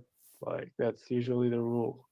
Oh, okay. So Yeah, you might as well put so it. I should bet Then you 1% of my money. then you're wasting your time. Then Make you might as well. 0.25%. Then you might as well put it on the S&P and let it ride, because Yeah, that's true. that's easier. yeah, it's easier, and you're gonna get the same return, probably better. Very probably likely better. better. I mean, But this is interesting. I like doing this. Fine, but I like seeing the now it's working exactly how I saw it working so far. Now it might go up. So in a regular situation, I would just close the trade. it's But fine. It's fine. if I'm playing with such low values, I don't really care. Look, if you like Bitcoin, I made some money in the beginning from Bitcoin, but Yeah. but I made recently I bought at 20,000. So yeah. That's good. Now I'm selling. Yeah, I'm selling and shorting. Yeah, that's fine. Anyway, look, I'll tell you my answer for Bell's paradox, why I think it's incorrect. Mhm. And this is what I kept hearing the same argument from everyone. And the argument is it's a false dichotomy. The argument is that if you assume hidden variables, then the hidden variables, they give you the answer of the measurement. And if you assume the hidden variables is the answer of the measurement, then in that case, you're limited by how well your particles can coordinate answers. There's a limit. That's the limit. So hidden variables, by definition, if the definition of hidden variables is the answer to the measurement, that's the collusion. The particles predetermined how they're going to be measured. So if that's the definition of the hidden variables, then yes, there is a limit to the collusion. There's a limit to how well the particles can coordinate.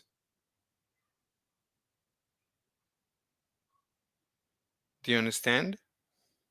Yes, yes. I Right. understand. And instead, what I say, I propose an alternative. So Bell came up with this dichotomy that it's either Bell or Einstein. It's either quantum mechanics or hidden variables. But hidden variables is a very specific theory. It's a theory of the particles colluding to come up with a certain measurement, which is crazy. That's ludicrous. That's a crazy theory. You know, both are crazy theories. Anyway, but I came up with an alternative. Instead of a dichotomy, at least I propose a third way. And my way, it's actually similar. It's identical to the quantum mechanics answer, but without the wave collapsing. I don't need the waves to collapse. I don't need the particles to communicate. I just say the particles, Alice and Bob's particles, particle A and B, have a definite spin before measured. They're equal and opposite. And when measured, they both use the formula that the probability up is the cosine squared of half the angle. They both use the same formula. Yeah. Okay, what's the cosine squared of? It gives that's the formula that the quantum mechanics uses. I'm just saying, why can't I use the same formula? Yeah, you can. Like the mathematics is the same. Yeah. No one is stopping me. Like Bell came up with this hidden variables that the particles are going to give the same responses, the same measurement. Okay, that's crazy. I'm proposing something that you could say, you know, apparently you're allowed to be crazy. So fine, I'll give you a crazy theory. Each particle, they have, right, Bob's particle and Alice's particle, they both have the same input. They both know their own spin and the magnetic field direction. So they both use the same formula, namely the probability of up. And the trick is that it's not the up. It's not the decision up or down. It's the probability up. So both Alice and Bob's particles are going to flip a coin, but the coin is weighted so that, and it depends on the angle. At a certain angle, it's whatever. It's the cosine squared. The probability up is the cosine squared of half the angle between the spin and the magnetic field. And this gives you, that's exactly what the quantum mechanics says, which is fine. Yeah. And that's it. No spooky action at a distance. It's completely mechanical because it makes sense. The cosine is the dot product. So it's related to the cosine. It's related to the dot product. And the way quantum mechanics works is that this goes. Okay, yeah, I have the value already. Okay. You have the Yeah, value? it's the same. It's what I said. Yes, it's 2 plus the maximum angles that they use are, wait a minute, what else should it wait, I thought. So the values that they use for obtaining maximum values are 22.5 degrees and 67.5 degrees paired with on Bob, and 0 and 45 degrees. I think that's 0 and 40. Wait, 0 and 90 degrees on Alice. Yeah, and the squared in this case is 2 is 2 plus the cosine squared of No, but 22.5 is 2 plus square root of 2. what are you doing? What are all these numbers? These are the numbers that use in the experiments to supposedly prove Bell's theorem. But you don't need to do anything because Yeah, you don't need to do it. the quantum Your way works. the quantum mechanics already has the formula. I'm just saying that we can use Einstein's hidden variables, but instead of Einstein's hidden variables, we can say it's probabilistic hidden variables. It's not necessarily that Alice and Bob decide beforehand on the answers to the question. They don't decide beforehand on the measurement, on the answers to the measurement. Rather, they don't decide. They just both use the same formula to come up with the probability of coming up, which is the cosine squared of half the angle. They both use the same equation, which is what quantum mechanics says. So of course I'm going to get the same answers as quantum mechanics, but I'm giving a mechanical explanation. I don't need a wave function to collapse. I don't need there to be communication. So let's say for 45 degrees, let's say Alice measures at Z. Alice measures up. Her measurement apparatus points up. And Bob measures at 45 degrees. So it's 15% instead of 25%, because like according to hidden variables, it would have been 25%, but according to the cosine squared of half the angle, it's 15%. Okay, so just use that. There's no reason to get upset and to decide that locality and the realism, like it's crazy. Why do you need to come up with all these bizarre explanations? You don't need to. You can just say it's a mechanical explanation.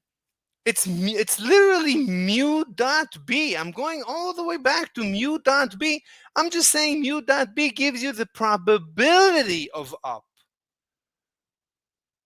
Or mu dot b squared gives you the probability of coming up. And mu dot b, that's just cosine. So it's the cosine squared of half the angle. All right, mu dot b is not half the angle. It's the cosine of the angle. Okay, so it's related to mu dot b. I don't have to be exactly mu dot b. It's whatever. But I don't need spooky action at a distance. That's my resolution. Do you understand? Yeah. What do you mean, yeah? Yes, the mathematics is the same. Yeah, but do you understand? But do you understand the logic? Can you? Yeah, Okay, so I mean, there's nothing special about it. I agree. I agree. It's dumb. Once you understand that it's dumb, it's dumb. Nothing special. But everyone made this mistake. So can you explain to me why Bell is wrong? Why Bell committed? What is Bell's logical fallacy? I mean, the logical fallacy is assuming that there are, that Einstein's supposed position has to correspond to a certain mathematics At what that it position? doesn't. What? Speak That he slower. believes that Einstein's position of hidden variables has to correspond to some mathematics that is linear. So I don't know. I mean, I don't know how to explain it better, really. No. So yeah, but you have to explain it very precisely. So Bell assumed that hidden variables means that the two particles decided before on how they will measure, on the outcome of the measurement. And that gives you incorrect. That's incompatible with quantum mechanics and with the experiments. So fine. So hidden variables is incorrect. That's fine. But that's not the end. All that Bell proved is that hidden variables is wrong. But hidden variables being wrong doesn't mean Bohr is correct, because it was never a dichotomy between hidden variables and quantum mechanics, because there's a third option. And the third option is that each particle, right? Because quantum mechanics says there's instant communication across infinite distance. That's what quantum mechanics says. That's what Bohr says. But I say no, not necessarily. You can just have both particles use the same equation. The probability of up is the cosine squared of half the angle, which is what quantum mechanics says. But quantum mechanics comes up with this equation because of whatever. I don't care. I don't care. Yeah, it doesn't matter. What?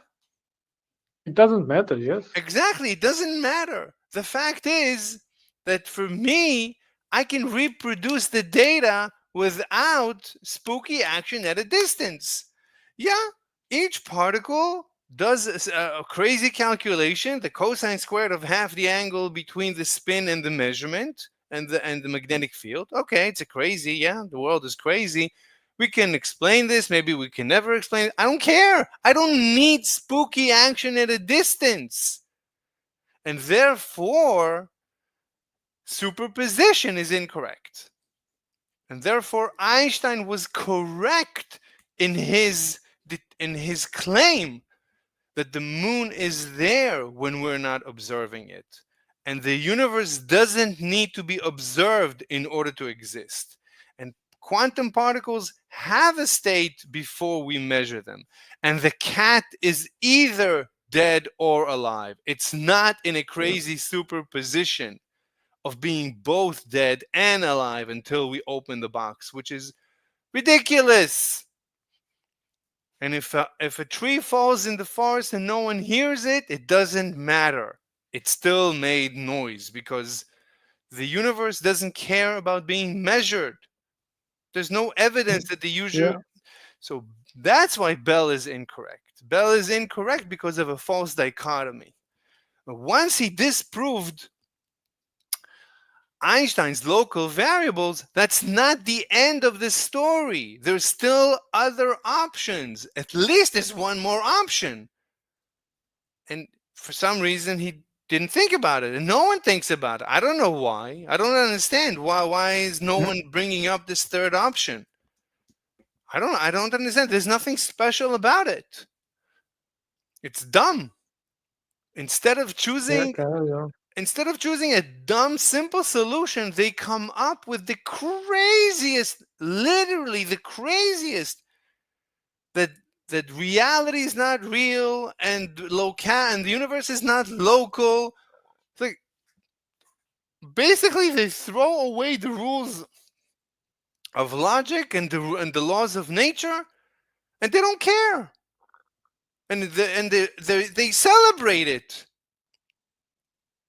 Instead of just saying, okay, fine, there's a third option.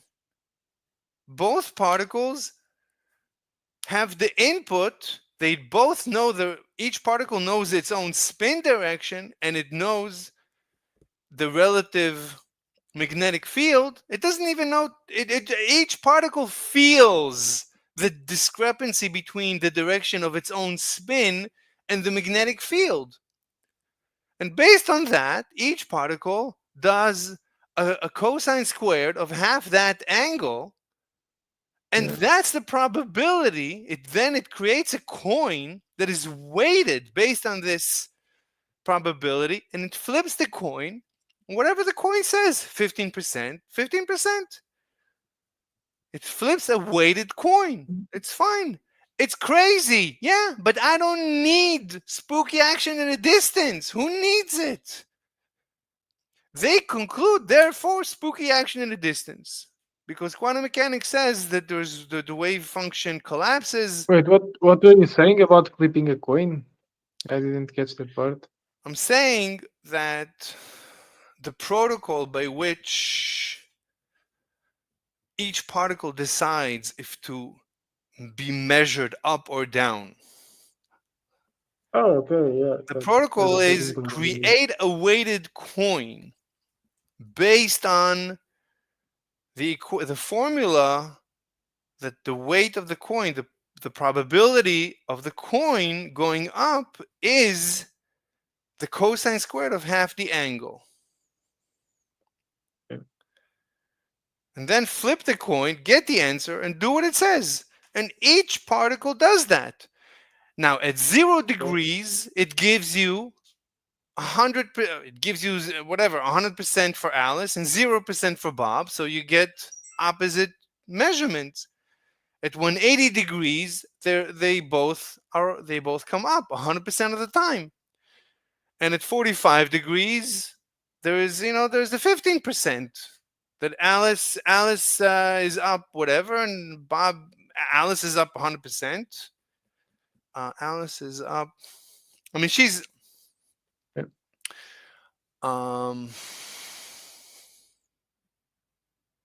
She's always 50%. Alice, everything, all her measurements must be 50%. 50% of the time, she gets up, and 50% of the time she gets down. Because she doesn't know, right?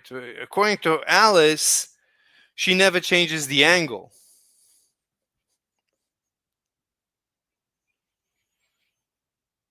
But when she gets up, right? We're comparing when she gets up, what does Bob get? So when she gets up, so if he measures at 45 degrees to her, then he gets up 15%, which is what we get from quantum mechanics. Anyway, it works out, as far as I understand.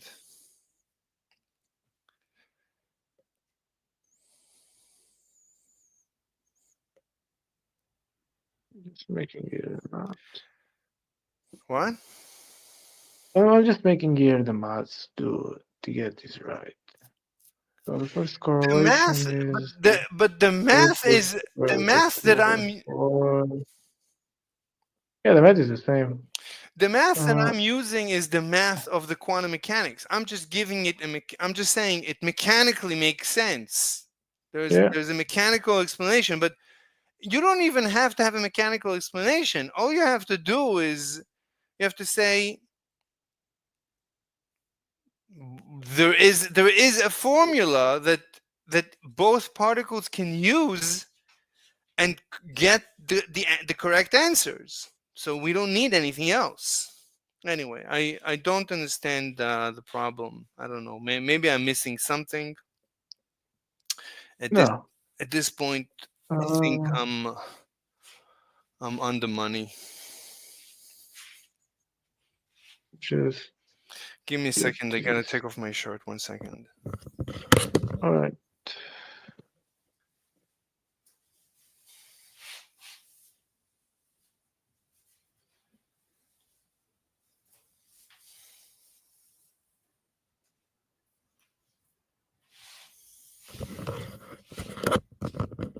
All right. Can you hear me? Yes, yes. Hmm. So what are you thinking? I'm just finishing this.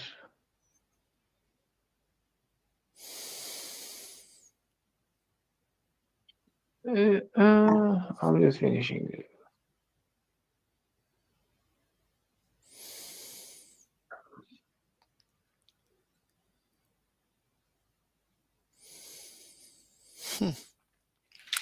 Anyway, let me see. So, okay, this is a little bit different because the expected value here is supposedly given by the cosine of 2a minus b. So that's a strange formula. I'm trying to understand it.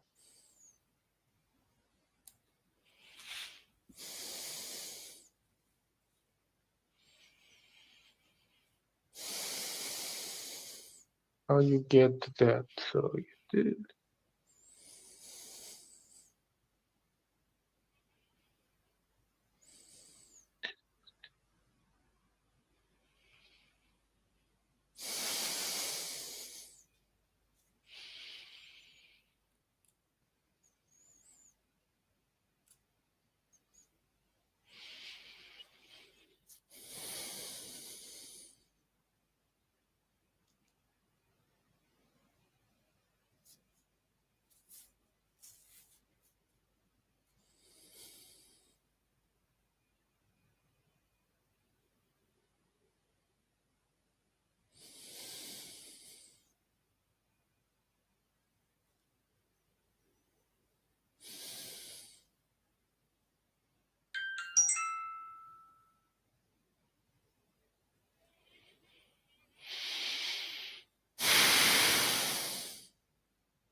What are you thinking? Right, I'm just seeing one. I'm just seeing some the formulas here. What formula? Where? Where are you reading from? ChatGPT right now. Okay. Give me a minute. I'll be right back. Okay.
All right.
Anyway, can you hear me? Yeah, Did you make any progress? I'm still checking. What's the question? I'm just checking the maths. What do you See mean? how this works. What's the question? I'm just checking the mathematics and see how this works. What do you mean? What do How you? you get the maximum value? Oh, you mean from the quantum mechanics? Yeah.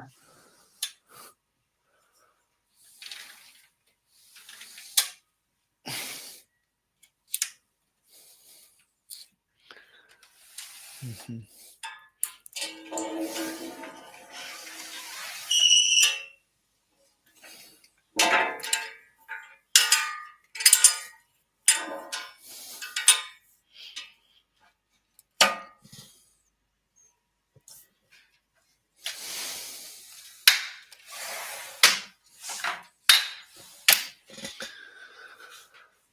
All right.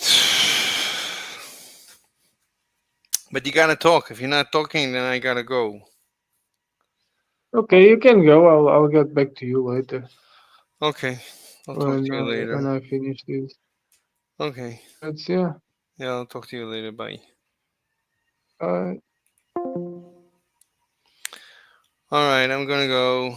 Bye.